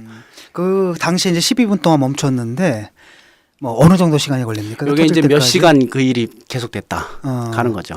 그러니까 우리도 예컨대 지진 해일이나 이런 게 와서 이제 땅이 좀 흔들리고 해일이 덮쳐서 전선이 다 절단되고 뭐 이 변전소가 물에 잠기고 송전탑이 몇 개 넘어가고 이렇게 돼 버리면 이제 자체 발전기도 가동이 안 되고 요번에 그 이번에는 외부에서 끌어다가 해결을 했지만 예. 만약 자연재해가 그렇게 크게 오게 되면 그것도 불가능하기 때문에 그렇죠. 이 핵발전소 자체가 사고가 나는 게 아니라 그 전력 공급이 끊기기만 해도 그렇죠. 예, 결국 뭐 제가 읽은 어떤 책에는 보니까 핵발전을 끌 수 없는 불이라고 예, 꺼지지 않는 수는 불. 예, 있지만 꺼지지 붙일 수는 있는데 한번 예. 붙이고 나면 끌 수가 없다고 예. 그런데 그러니까 결국은 식혀주는 데 필요한 전력 공급이 끊어지는 사고가 나게 되면 그 자체 온도가 계속 올라가서 모든 게 다 녹아내려 버려요.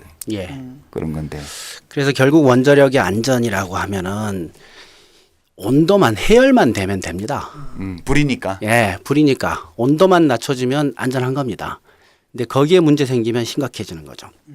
그래서 여태까지 사고 난 걸 보면 세 가지 사고 났지 않습니까? 스리마일, 체르노빌, 후쿠시마. 근데 이것들이 원인이 다 다릅니다. 스리마일 사고는 노무자 한 명이 잘못한 거예요. 한 명의 실수. 예. 그다음에 스리마일 사고는 과학자들이 실험하다 터진 거고요. 후쿠시마는 자연재해 아닙니까? 체르노빌이죠. 예, 제가 좀 잘. 하여튼 그래서 이 세 사고의 원인이 다 다른데. 뭐 스리마일은 무슨 뭐 부품 하나 잘못 그 일하는 사람이 잘못 고정해가지고. 야, 근데 그거 무섭다. 그러니까 한 명의 실수로도 큰 일어날 수 재앙을 있는 거죠. 일어난다는 근데 거죠. 이게 지금 다음 사고가 난다면 이 셋 중 하나가 반복되겠냐? 아니면 또 새로운 게 있냐? 저는 그렇게 생각 안 하는 거죠. 이거 부품이 200만 개입니다. 아, 그래서 지금 어디서 어떤 요인에 의해서 어떤 일이 발생할지 모르는 거죠. 세 사고의 공통점 아무도 예측하지 못했다라는 거고 이런 일이 있을 수 있으니까 대비를 해야 된다. 대비 아무도 하질 못했다. 그게 공통점이거든요. 특히 다음 사고도 마찬가지. 우리나라처럼 이번에 드러났지만 그 부품도 비리가 핵피아들 불량 부품 들어가. 불량 부품 예. 이런 걸 갖다가 자기들끼리 커넥션으로 예, 이렇게 그거 정말 심각합니다. 아니 드리마일 사고가 그 노동자 한 사람 일하는 직원 한 사람의 조작을 잘못한 그거 뭐 고정을 시켜야 되는데 안 시켰다든가 덮어야 되는데 안 덮었다든가 이런 걸로 인해서 이제 원전이 터져버린 핵발전소가 터져버린 거고 이제 소련에서 났던 거는 그 뭐 효율을 좀 높여보려고 무리하게 실험하다가 그렇죠. 거기서 터져버렸다는 예. 건데 여기는 자연재해고 다른 상상할 수 있는 것 중에 하나가 불량 부품이 들어간 게 문제가 생기는 거. 그럴 수도 있겠죠. 예. 그럴 수도 네, 있죠.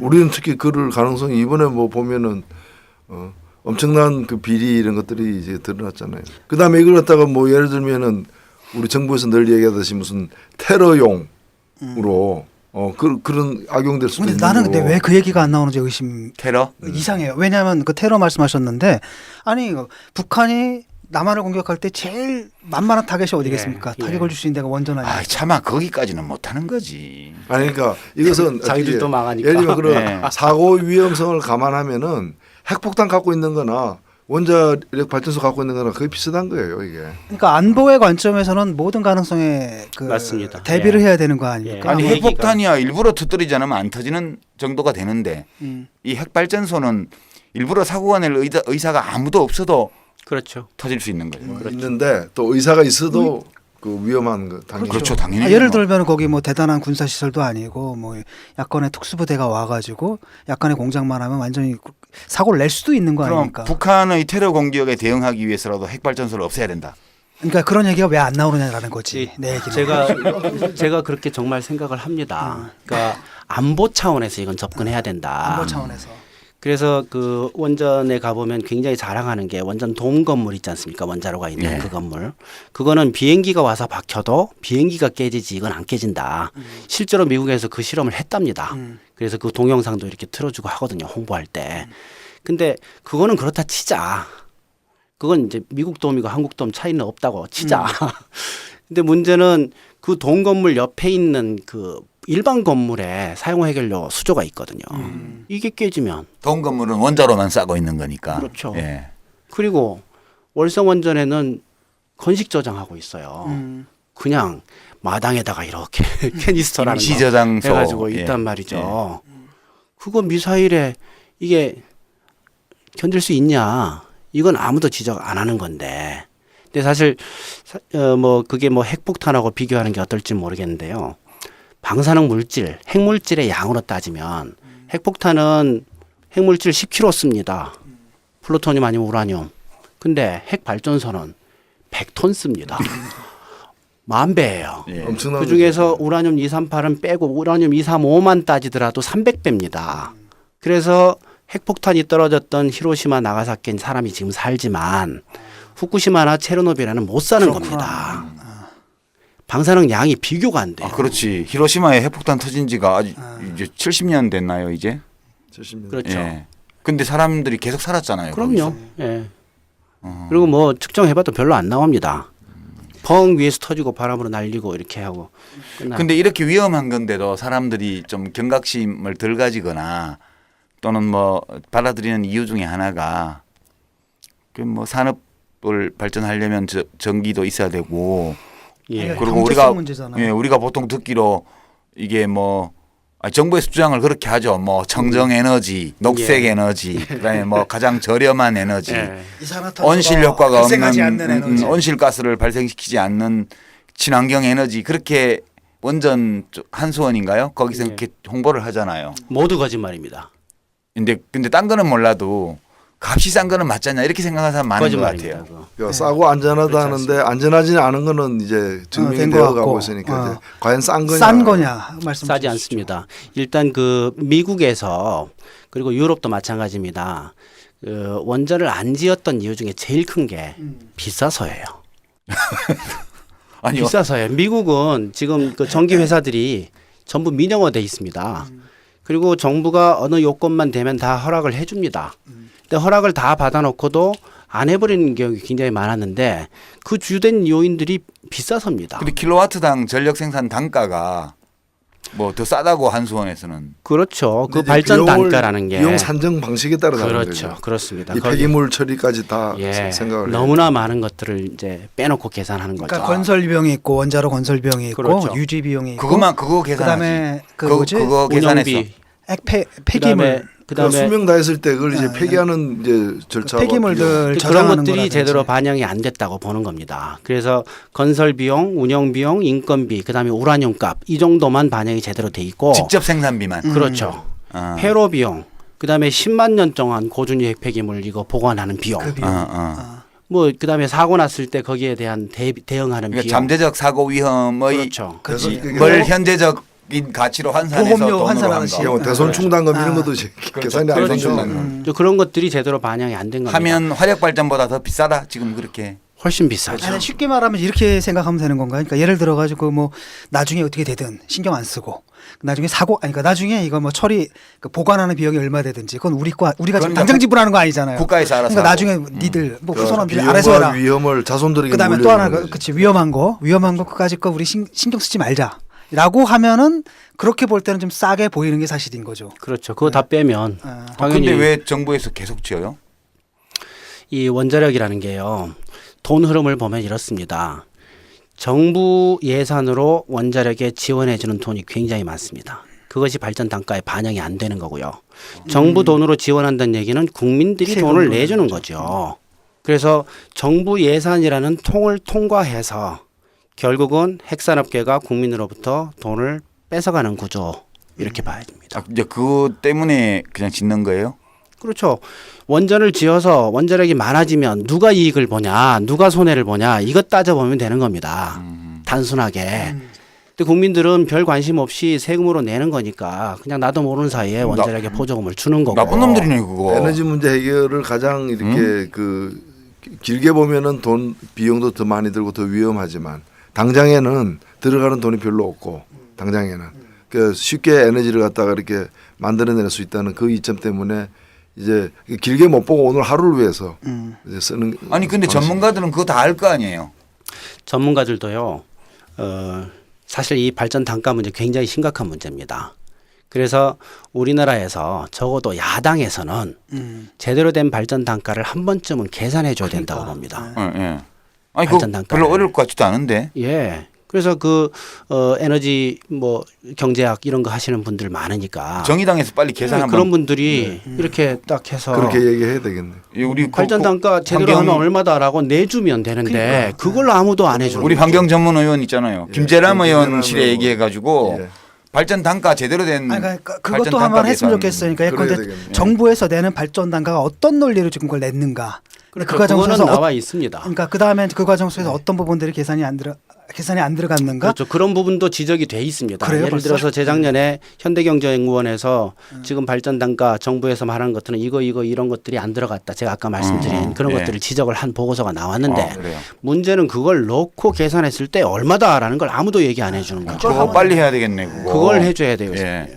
그리고 김익준 교수님도 그게 제대로 계산하면 킬로와트당 얼마다 이 얘기를 지금 못 하시는 거죠. 그렇죠. 저는 데이터가 없으니까. 그런데 미국의 노스캐롤라이나에서는 거기에 굉장히 유명한 듀크 대학이라고 있는데 야, 야. 거기에 경제학부 그 학장을 하던 사람이 보고서를 내놓은 게 있어요. 그걸 보면 태양광이 아직도 굉장히 비싼 걸로 돼 있는데 원자력이 태양광보다 더 비싸다라고 내놓은 겁니다. 원자력이. 예. 그리고 자기가 계산한 게 아니에요. 실제 그 값들을 조사를 해서 그래가지고 플로팅을 한 겁니다. 아니 근데 진짜 궁금한 게 원전 전문가들은 전문가잖아요. 그러니까 알 거 아니에요. 모를 겁니다 아마 배우질 않았을 거고 그리고 그렇게 믿고 있을 겁니다. 아 싸다고. 예, 자기 애국심까지 다 만족하면서 살고 있을 겁니다. 제가 여태까지 만났던 분들은 다 그렇게 믿고 있어요. 위험에 알고 대한 있어요. 판단도 다른 거고 예. 몇만 분의 일이다 예. 뭐 이런 식으로. 그거 좀 나쁜 얘기하는 말이지만 모두 확신범이었어요. 거. 확신범. 예. 아 그러니까 이게 청정 에너지고 값이 그렇죠. 싸고 신념이죠. 안전하다 그렇게. 그렇죠. 신념, 자기 신념화를 한 거지. MB. 근데 그렇게 하지 않으면 못 견딜 겁니다. 그렇죠. 양심의 가책 때문에. 예. 못 견딜 거예요. 저는 그렇게 생각합니다. 그래서 이게 지금 일본 사람들이 방사능 좀 먹어도 괜찮다라고 그 말을 듣고 싶은 거죠. 어차피 못 벗어나는 거니까. 그런 심리와 마찬가지 아닐까 그런 생각하는 거죠. 나빠 진짜. 자, 이제 이런 문제입니다. 일단은 뭐 이산화탄 지금 화석연료 같은 경우는 이제 이산화탄소가 발생해가지고 뭐 지구 온난화 이런 문제가 있는 것 같고, 근데 거기서 또 그 원자력 같은 경우에는 오염 문제가 있는 거고요. 예. 그 다음에 세 번째가 이제 친환경이라고 말하는 우리가 흔히 말하는 친환경 에너지 같은 경우에는 그 생산 단가가 너무 비싸다. 뭐 이런 문제가 있지 않습니까? 근데 이게 여기서 어떤 길을 찾아야 시발점이 되는가? 예. 그 70년대 석유 파동 났을 때 예. 그렇죠. 이제 석유도 이제 에너지 주요 원인데 이게 석유값이 비싸지니까 이게 이제 대응하는 방식이 여러 나라마다 다르게 나왔는데 독일 같은 경우는 이제 재생 가능 에너지를 갖다가 이제 자꾸 개발하는 쪽으로 나아갔다면 우리 같은 경우에는 이제 원자력으로 석유를 대체하는 식으로 나아가면서 이 비중이 더 커진 그런 예. 흐름이 있는 거죠. 아니 70년대에는 독일도 원전을 많이 지었어요. 지었는데 제가 이제 독일서 있을 때 한번 이 문제 가지고 크게 90년대 중반에 탈핵 가지고 붙었잖아요. 붙었는데 결정적인 계기가 녹색당의 존재였어요. 녹색당이 1980년대 중반에 처음으로 프랑크푸르트 그 주의회에 요시카 피셔라는 그 유명한 분이 찢어진 청바지에 운동화 신고 그 이 주의회 선서를 하는 장면이 유명한 기록 사진으로 남아 있어요. 그러고 나서 1980년대 후반 가서 연방의회에 진출하기 시작했고 예. 90년대 들어와서 본격적으로 이제 뭐 94년도에는 둘이 분열해갖고 그때도 녹색당하고 동맹90 분열해갖고 한번 망하고 나서 다시 이제 90년대 중반에 국회에 들어왔는데 예.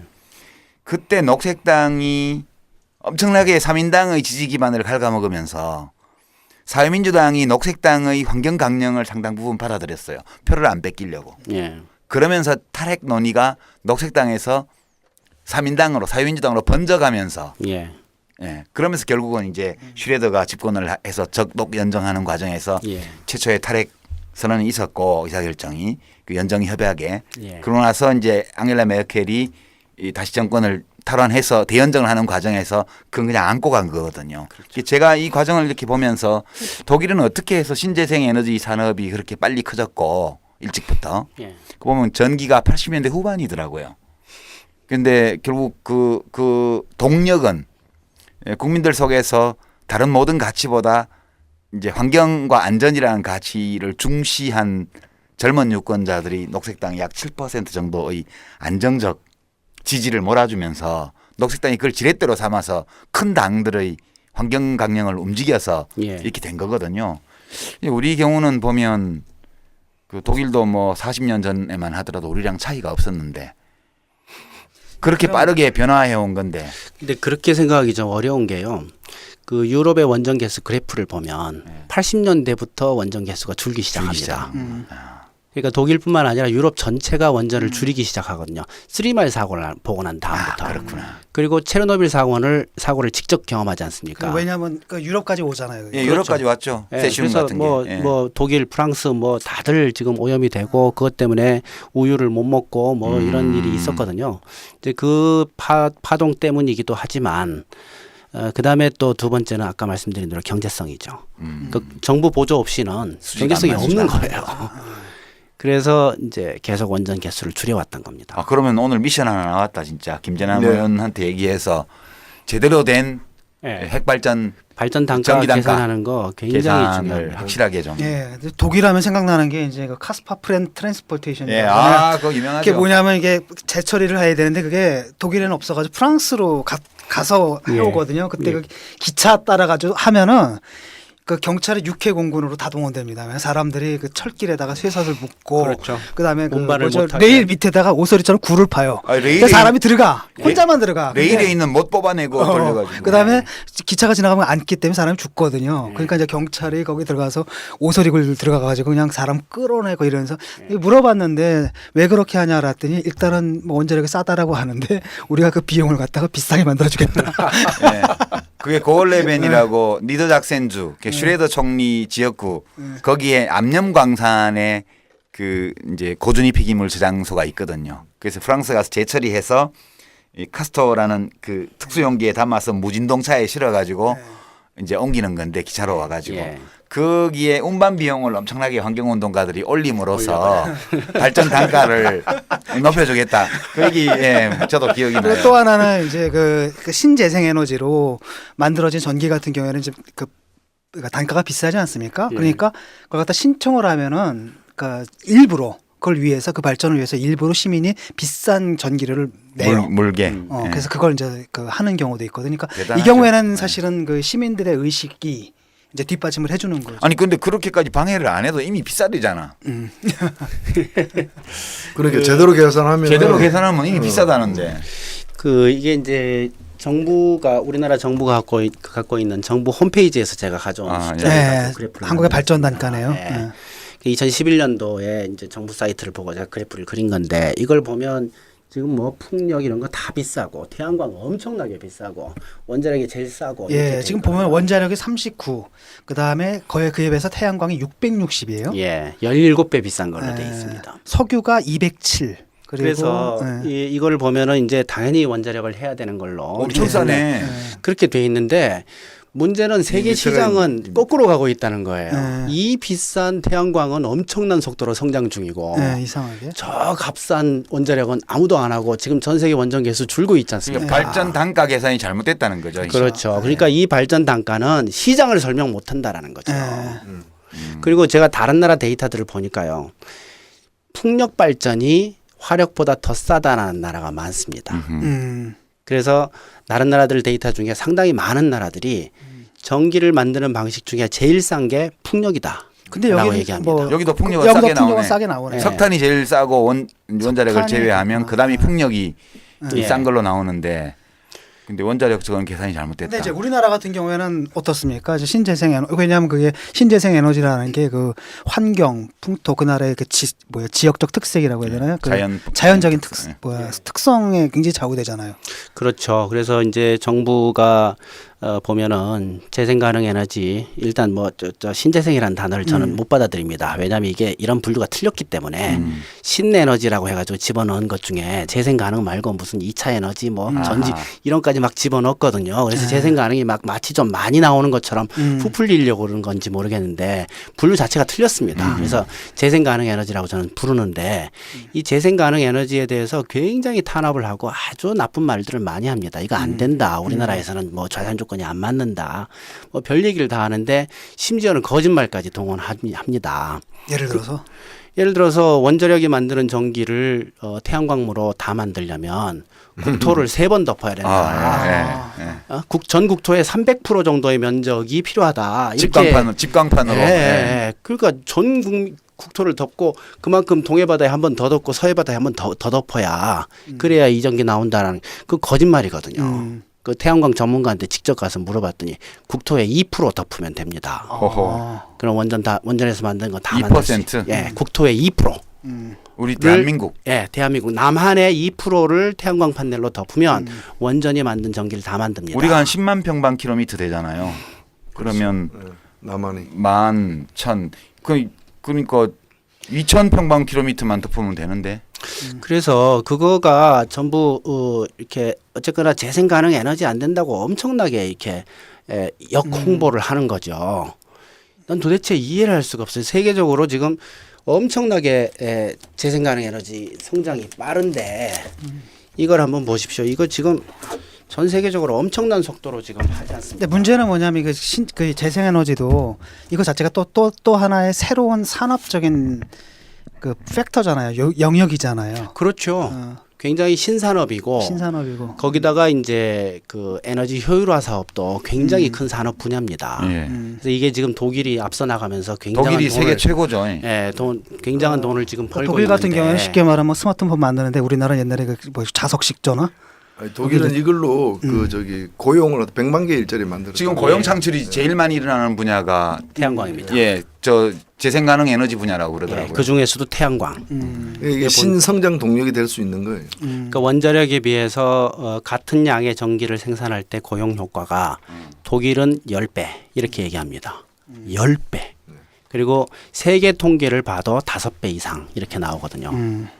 그래서 이게 지금 설치 산업 빡 만들어 놓고 고용은 별로 없고 그냥 몇 사람이 그냥 이렇게 큰 이문을 보는 그런 산업하고는 완전히 다른 거죠. 그러다 보니까 이제 성장률이 엄청나게 올라가는 거고. 그래서 지금 이미 재생 가능 에너지가 전 세계 전기 중에 20%를 만들고 있습니다. 우리나라는 몇 프로예요? 우리나라는 1%가 안 되죠. 세계 꼴찌입니다. 우리나라는 따라가는 건 잘 따라가는데 이것도 왜 이런 마음만 거 안 먹으면 그렇죠. 확 따라갈 것 같은데. 저도 그렇게 생각합니다. 맘만 먹으면 재생 가능은요. 일본 보니까 한 방에 갈 수 있어요. 왜냐하면 설치하는데 시간이 별로 안 들기 때문에 1년이면 그냥 빡 올릴 수 있거든요. 우리나라 사람들 성품에 아주 잘 맞을 것 같아요. 우리 빨리빨리 잘 따라가는 거. 근데 우리는 거꾸로 왔잖아. 저 아파트 옥상에 이렇게 그 태양광 그 설치를 해가지고 전기를 갖다 생산하는 거예요. 그럼 한전에서 그 사줘. 그걸 사주는데 그 제도가 이명박 정부 들어와가지고 그 노무현 정부 때 하던 그 제도가 굉장히 후퇴하고 또 없어지고 이렇게. 그게 이제 오히려 역행하는 거지 그러면. 발전 차익 제도. 아니 뭐 각 학기에서 뒤로 가신 거야 너무 많아서 우리가 일일이 여기서 또 그걸 또 이렇게 끄집어낸다는 거는 각하에 대한 지나친 인신공격이 될 수 있어요. 아직도 굳이 말 안 해도 되는 걸 그렇게까지. 아직도 각하라고 불러요. 그 간카 아니야 간카. 한번 각하는 영원한 각하야. 또 하나는 그 문제입니다. 이제 그 전기라는 게 그 사용자 입장에서 또 좀 바라봐야 할 측면이 있는 것 같아요. 왜냐하면은 그 독일에 있는 경우에 독일에 있을 때는 그 굉장히 전기를 아꼈어요 사람들이. 예. 굉장히 노이로제 걸린 예, 것처럼. 못 그래서 살아 정말 깜깜하게 예. 해놓고 어, 자기 뭐. 책 보는 데만 조그맣게 불. 그다음에 이제 우리 같이 뭐그 약간 헤프게 쓰는 사람들이 있으면 굉장히 스트레스 받아 하더라고요. 예, 예, 예. 계속 쫓아다 말은 못 하고 쫓아다니면서 불 끄고 다니고. 스위치도 절전 예, 스위치 있어. 예. 이렇게. 예. 예. 아, 박물관도 사람 들어가면 켜져. 예. 그래서 우리가 사실은 이제 또 다른 한편으로는 뭐 에너지를 좀 절약할 필요도 좀 있지 않습니까? 예, 맞습니다. 예. 그게 이제 사실은 탈핵으로 가려면 음. 반드시 해야 될 일입니다. 예, 여기 제 그래프를 또 하나 갖고 왔는데 예, 전력 자, 소비량. 죄송합니다. 이 라디오인데 자꾸 그래프 얘기를 해서 여기 보시면 선진국들은 전력 소비량이 증가하지 않고 옆으로 갑니다. 예, 옆으로 가네요. 계속 예. 그 대충 모으는 거. 그렇다고 아주 완만한 선진국이 상승세. 예, 예. 아니면은 꼭 줄어나요. 줄어드는 나라도 완만한 있네요. 하락. 영국은 줄었네. 예, 그래서 이걸 보면 선진국들은 다 전기 사용이 늘질 않습니다. 그러면서도 경제 성장을 합니다. 아, 근데 우리나라는 완전히 그냥 근데 우리나라는 지금 쇼트랙 보는 것 같죠? 예, 한 방에 다 Y꼴 추월해서 여러분 그 중학교 수학 시간에 Y꼴 예. X 있죠. 계속해서 전기 굉장히 급하게 진짜 상승하고 쇼트랙의 직선 구간에서 예. 앞서가던 5선수를 그렇죠. 자제치고. 예, 한꺼번에 초월하는 양상의 예, 예. 그래프네요. 그래서 요 위에 지금 이제 호주하고 미국이 있는데 아, 우리 위에도 있어요? 예, 예, 그, 여기 그 나라 왜 보시면 아는데 이렇게 헤프게 쓰나요 전기를? 하여튼 근데 그 나라들도 증가는 안 하고 있기 아, 때문에 증가는 안 해요. 원래 원래 이대로 많이 쭉 쓰는구나. 놔두면 15년 후 미국을 추월합니다. 아, 우리나라. 우리가? 예. 훌륭해. 미국을 추월해요. 근데 여기 지금 선진국들에 비해서 우리는 경제 상황은 이보다 못한데 전기만 많이 쓰는 이상한 나라가 되어 있는 거죠. 전기하고 물을 예. 엄청 쓰는 거죠. 예, 이게 지금 그 보면 제가 산업용 전력 요금이 예. 싼 것하고 예, 그거하고 관련이 거의 있어요. 그다음에 한국이- 이제 이 원전 이런 걸 갖다 과대 포장하면서 값싸니까 마음대로 써라. 예, 잠깐만요. 어, 이제 그런 오도된 인식을 가지고. 그래프를 좀 읽어드릴게요. 지금 한국이 거의 1000kW에 가깝고요. 1인당 전력 소비량이. 일본이 8,000을 조금 넘는 것 같고 프랑스가 7,000과 8,000 사이에 있고요. 독일이 대충 7,000 사이, 영국이 6,000입니다. 그 이탈리아도 대충 5,500 정도, 5,000 정도네요. 예. 그러니까 이탈리아가 우리의 절반 쓰네요. 그렇죠. 그러니까 엄청납니다. 그래서 이제 이거를 잡지 않으면 재생 가능 에너지 뭐 태양광 풍력 아무리 많이 해봤자 소용없습니다. 아하, 밑빠진 수요를 독에 잡아야 된다. 예, 그렇죠. 밑빠진 독에 물 붓기죠. 누가 전기를 그렇게 많이 써요? 이제 주로 산업계가 굉장히 빨리 증가하죠. 전기 네. 아끼자 하면 이제 가정에서들 생각하는데 가정용 전기는 별로 증가하지 않고 있고요. 전체 전기 중에 15% 정도밖에 안 되고. 우리가 뭐 전기 쓰는 그리고 가정용만 따지면 선진국보다 밑에 있습니다. 진짜 그러네. 우리나라가 지금 1인당 가정용 전력 소비량을 보면 미국의 4분의 1도 안 되고요. 예. 일본의 절반도 안 되고 프랑스의 절반도 안 되고 캐나다의 4분의 1밖에 안 되는데. 미국의 4분의 1이네. 미국이 4,500인데 우리는 1,000이거든요. 예. 근데 일본은 2,000, 우리의 2배고요. 가정용이. 근데 저렇게 그 1인당 전력 소비량 그럼 전체가 기업에서 다 쓴다는 얘기예요? 저렇게 많다는 건 그렇죠. 기업이 엄청 쓴다는 그럼 거예요. 기업에서는 왜 이렇게 많이 쓰죠? 산업용 전기가 이제 제일 큰 문제인데 그 중에서도 제일 큰 문제가 전기요금이 싸다 보니까 막 쓰는 거나. 중국보다 중국보다 30% 싸다는 싸니까 거죠. 막 쓰는 것도 문제지만 전기요금을 노리고 전기 많이 쓰는 산업이 한국에 들어옵니다. 이게 한번 들어오면 전기 사용량이 팍 증가하죠. 그래서 해외에다가 우리나라 전기요금 앞으로는 올릴 거다라는 사인을 확실하게 줘야 돼요. 그래서 그런 산업들이 우리나라에 못 들어오게 해야 됩니다. 그런 산업들은 우리 경제 발전에 별로 도움 안 돼요. 근데 우리는 뭐 또 투자 유치를 설치 해가지고 산업이라서 이런 거 들어와 봐야 고용 효과가 없습니다. 그래서 전기요금을 정상화해야 돼요. 한전이 지금 원가 이하로 지금 주지 않습니까? 아, 이거 되게 재밌다. 주택에서 전기 쓸 때는 킬로와트에 이제 이 누진 적용 안 하고 일단 단순하게 보면 120원쯤 하네 1킬로와트에. 예. 근데 공장에서 쓰는 삼성전자나 이런 데 쓰는 거는 81원이야. 그러니까 집에서 우리가 쓰는 건 120원짜리고 똑같은 전기인데 예. 이제 삼성전자가 쓰는 거는 81원이고 그다음에 이게 또 학교에서 쓰는 것도 이게 공장에서 쓰는 것보다 14원이 더 비싸네. 여기 94원이네요. 그죠? 예, 예. 그러니까 학교가 집보다는 좀 싼데 그래도 공장은 학교보다 더 싼 거예요. 그렇죠. 아, 이거 뭐야 이거? 이게 뭐지, 똑같은 이게? 전기인데 계속 이게 사실 문제가 되고 있는 포장지가 건데 다르다는 얘기야 뭐야? 이게 경제 악영을 이걸 현실화하려고 그래도 그때마다 등장하는 이제 논리가 이제 그 재벌들을 대변하는 그런 언론들에서 이제 경제 성장에 악영향을 미친다. 이제라는 건데 우리가 집에서 전기를 그렇게 다른 선진국에 비해서 많이 쓰는 게 아니네. 예, 지금 적게 보니까. 씁니다. 그러니까 우리한테 아껴라 우리는 아껴라 하는 게 낭비하는 게 의미가 없는 아니에요. 거네. 네, 그럼. 가정용은 더 아낄 필요 그런데 없어요. 가정용을 왜 이렇게 누진제를 해가지고 막 전기세 폭탄을 때려? 누진제 기본적으로 누진제는 사실 해야죠. 그래야 네, 점이라도 그렇죠. 좀 아낄 텐데 근데 아 근데 공장도 해야 될 거 아니야. 공장도 해야죠. 공장은 근데 많이 쓰면 더 싸대매. 공장은 영누진이에요. 많이 쓸수록 싸게 줍니다. 할인해 주는 거야. 영누진. 그러니까 많이 돌려라 이거죠.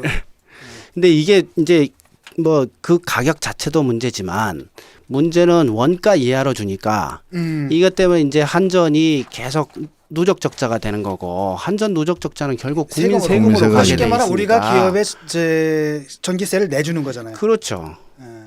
국민들이 인심이죠. 삼성전자에 전기요금 대신 내주는 이거 이런 위헌 제소해야 되는데. 아니 예컨대 아니 산업 국민들의 기본권이 침해된 거예요. 산업을 진작할 필요는 있다고 우리가 받아들입시다. 그런데 그 산업을 진흥하기 위해서 전기를 싸게 줘야 되는데 그 비용을 집에서 전기 쓰는 사람 보고 내라 그러는 거는 이거는 그렇죠. 이거는 과세의 원리에 어긋나는 거 그렇다면 아니에요? 근데 이제 기업이 말이죠. 전기를 아껴야 할 뭐가 있어야 될 거 아니에요. 모티베이션이 있어야 될 거 아니에요. 예, 그래서 이제 그런 얘기를 하면 다들 이렇게 질문을 하기를 좋아합니다. 전기요금을 올리면 우리나라 기업들이 버틸 수 있겠냐, 어려워지지 않겠냐 이런 얘기들을 하도 많이 들어서 제가 한번 실험을 해봤어요. 그 어느 지방의 이제 소도시인데 굉장히 그런 중소 기업들이 그 제조업들이 많은 곳인데 우연히 그쪽에 사장님들 쫙 앉혀놓은 자리에서 탈핵 강의를 하래요. 그래서 강의를 했습니다. 굉장히 좀 껄끄러웠을 거예요. 그리고 그 전기 요금 얘기도 하고 질문해라. 그러고 난 다음에 몇 사람이 이제 손을 들길래 제가 먼저 질문 좀 합시다. 그래서 강의한 제가 먼저 질문을 했습니다. 두 가지 질문을 했는데 첫 번째는 지금 제가 알기로는 우리나라 제조업에서 전기요금이 차지하는 게 제품 제조 단가의 1 내지 3%로 알고 있다. 맞습니까? 이렇게 물어봤어요. 그랬더니 이 사장님들이 잠깐 이렇게 계산을 해보더니 대충 다 맞다고 얘기를 해요. 전체 비용 중에 1 내지 3% 말고 생산비의 1 내지 생산비에. 3%입니다. 제품 단가에 예. 제품 가격의 1%, 예. 1%가 아니고. 예. 그래서 두 번째 질문 들어갔죠. 만약에 전기요금이 100% 오르면 여러 사장님들 회사 망합니까? 이렇게 물어봤어요. 까놓고. 한번 생각해 보셔라. 이거 지금 굉장히 나한테는 중요한 질문이니까 충분히 생각을 하고 답을 좀 해주셔라. 한 50명 정도 되는 분이었거든요. 아무도 손을 안 들어요. 진짜 괜찮은 거냐? 견딜 수 있냐? 다 괜찮고 얘기하는 거예요. 산업용 전기요금 중소기업이 100% 올리는 거를 견딜 수 있다라는 겁니다. 이해만 시켜주면 이러이러한 필요 때문에 이렇게 갈 수 있다. 견딜 수 그럼 있겠냐 뭐 하면. 저 삼성그룹이나 큰 데는 더 잘 견디겠네. 근데 여기 대기업이 못 견딜 이유 그 없죠. 표가 있는데 2010년 전기요금 기업 수혜거든요. 그러니까 삼성전자가 얼마나 혜택을 받았냐면 1,044억을 혜택을 받았어요. 1년 동안에 예. 전기요금으로. 근데 영업이익이 17조 3천억이거든요. 말이 되니? 그러니까 말이 안 되는 거죠. 영업이익의 170분의 1인데 170분의 1도 아닐 겁니다. 170분의 1이에요. 그런가요? 170분의 1. 현대제철 같은 경우에는 796억의 수혜 금액이고요. 영업이익이 1조 376억이고. 그러니까 사실상 의미가 없는. 요거는 의미가 그럼요. 있네. 요거는 한 6%, 5.5%좀 그러니까 되는데. 100%가 아니라 제철이니까. 1000% 올려도 아무 문제 없는 영업이익에 겁니다. 매출도 현대제철은 아니고. 왜 이러냐 하면 이게 당진에 있는 거잖아요. 여기 전기로 쓰잖아. 전기로. 철광석 갖고 하는 고로가 아니고 맞습니다. 이 고철을 녹여가지고 아. 전기로 이렇게 온도 올려갖고 네. 고철을 녹여서 생산하는 데라서 여기는 이게 큰 거예요. 이게. 아. 포스코는 그에 비하면 보세요. 5조 원이 넘는 영업이익이 있는데 전기료 수혜 금액이 600억밖에 안 되잖아요. 예, 어쨌든 포스코는 좀 예. 특별한 사정이 있습니다. 이거는 전기를 많이 쓰는 회사긴 한데 자체 발전을 많이 합니다. 자체 발전하는구나. 예. 그래서 자기네들이 전기를 많이 쓰니까 발전을 자기들이 직접 해서 하는 그런 게 있어서 이건 좀 칭찬받아 마땅합니다. 그러니까 지금 이거를 이제 이 수혜 금액이 사실 결정적으로 영업이익에 차지하는 비중이 큰 게 아니기 때문에 예. 이거는 개별 기업들한테 벌 준다 이런 의미가 아니고 기업으로 하여금 전기를 덜 사용하는 인센티브를 인센티브를 주는 계속 거죠. 주기 위해서는 예. 결국은 현실화해야죠. 이 역누진제를 적용하고 원가 이하로 공급하고 있는 산업용 전기요금을 올려야 된다. 최소한 가정용 수준으로. 예. 현실화해야 됩니다. 예. 얼마든지 그 여유가 근데 있습니다. 왜 안 해요? 그 전기요금이 낮음으로 해서 이익을 얻는 비즈니스 집단이 프렌들리. 누구냐. 아니 이거 참여정부 때도 안 했거든 사실. 나 잘 몰랐어요. 이거. 하여튼 그 전기요금은 낮음으로 해서 누가 이익을 보냐 보면 알 수 있죠. 원래 이제 우리나라 이제 기업 지원 정책 중에 한 대표적인 것 중에 하나였죠. 근데 이제 지금은 기업들이 이제 그만한 자기 자생력도 있는 것이고 예. 뭐 이렇게 이익을 더 많이 창출하고 있는데 가정보다 더 많은 혜택을 받는다는 게 말이 안 되죠. 휘발유 가격을 갖다가 그 일반인들은 1리터에 뭐 2,000원 내는데 기업에다가는 휘발유를 갖다 1리터 1,500원이나 1,300원에 팔면은 그거 뭐 그렇죠. 아 이건 진짜 정의롭지 않은 위헌 제소해야 될 것 같은데. 부정의하기 때문에 정의당에서 관심을 가져주지. 예. 왜냐하면 예. 독일에 그 사례가 있잖아요. 우리 손정공 교수 기억하죠. 90년대 중반에 콜렌 페닛이라고 해서 독일 석탄 산업이 이제 사양 산업이 되니까 그 사람들 재교육, 재취업 등등을 하는데 들어가는 재정을 조달할 목적으로 전기 사용자들에게 전기 사용 요금의 7%인가를 붙였다고 그랬다가 어떤 소비자가 열받아 가지고 연방헌법재판소에 예. 이 저 석탄 산업 종사자들을 위한 정책은 국가의 사무인데 왜 이거를 납세자한테 일반적으로 이 부담을 넘기는 조세가 아니고 예, 예. 왜 전기요금 전기 많이 쓰는 사람이 무슨 죄냐 이래가지고 그 위헌 결정 나왔고 바로 법 고쳤거든요 의회에서. 예. 이것도 법적 근거가 분명히 있을 텐데 이렇게 할 수 있는 이것도 한번 찾아가지고 예. 예. 그 마지막으로 그 표가 하나 더 있는데요. 지금 전체 전력 사용량을 이제 표시한 건데 산업용이 55.3%고 예. 그 대부분이네요, 사실상. 예, 예. 일반용이라는 게 이제 상가하고 공공건물에 쓰는 게 21.9%고 예. 사실 이 두 가지를 합치면 뭐 80% 가깝죠. 80% 가깝고요. 예. 주택용은 13.9%밖에 이거밖에 안 안 되네. 주택용이라는 게 가정용이 가정에서 가정용이죠. 쓰는 거 예. 14%. 예. 그 농사용이 2.4%, 교육용이 1.7%. 그러니까 사실 뭐 무시해도 좋을 양인 것 가로등이 의외로 0.7%나 되네. 예. 이건 요새 그 집전판 설치해가지고 전선 예. 없이 예, 예. 낮에 그 태양- 햇빛 태양광 받아서 아니죠. 해가지고 예. 되게 이쁘더라고. 이 전선이 맞아요. 없어지니까. 예, 이쁩니다. 예. 그리고 이제 전기 요금이 올라야 그래야 예를 들어서 LED 등으로 바꾼다 해도 그러니까 에너지 효율화 사업인데 그게 본전 빠지는 시간이 빠릅니다. 예. 그렇죠. 전기 요금이 낮으니까 기업 입장에서도 에너지 효율화에다가 이렇게 투자를 하려도 원금 회수하는데 너무 시간이 많이 걸리는 거죠. 그래서 전기 요금 정상화시키는 건 너무 중요합니다. 예, 이제 마무리할 시간이 됐습니다. 오늘 얘기를 이제 종합을 하면은 일단 탈핵 시급하다. 그 집에서 엄청 막 열대야인데도 에어컨 국가적으로 그럴 전기에 필요 끼야 된다고 해서 없어요. 에어컨 막 참고 이랬는데 그거 말이 좀 안 되는 갑자기 거예요. 팍 억울해지네 이거. 예, 정리 좀 합시다 이제. 예. 아니 억울하잖아. 아 그러니까 우리가 좀 시원하게 아, 마무리한 다음에 에어컨 나중에 좀 끝나고 틀고 에어컨 이렇게 틀고 쉬는 시간에 억울해합시다. 기업들이 아껴야지.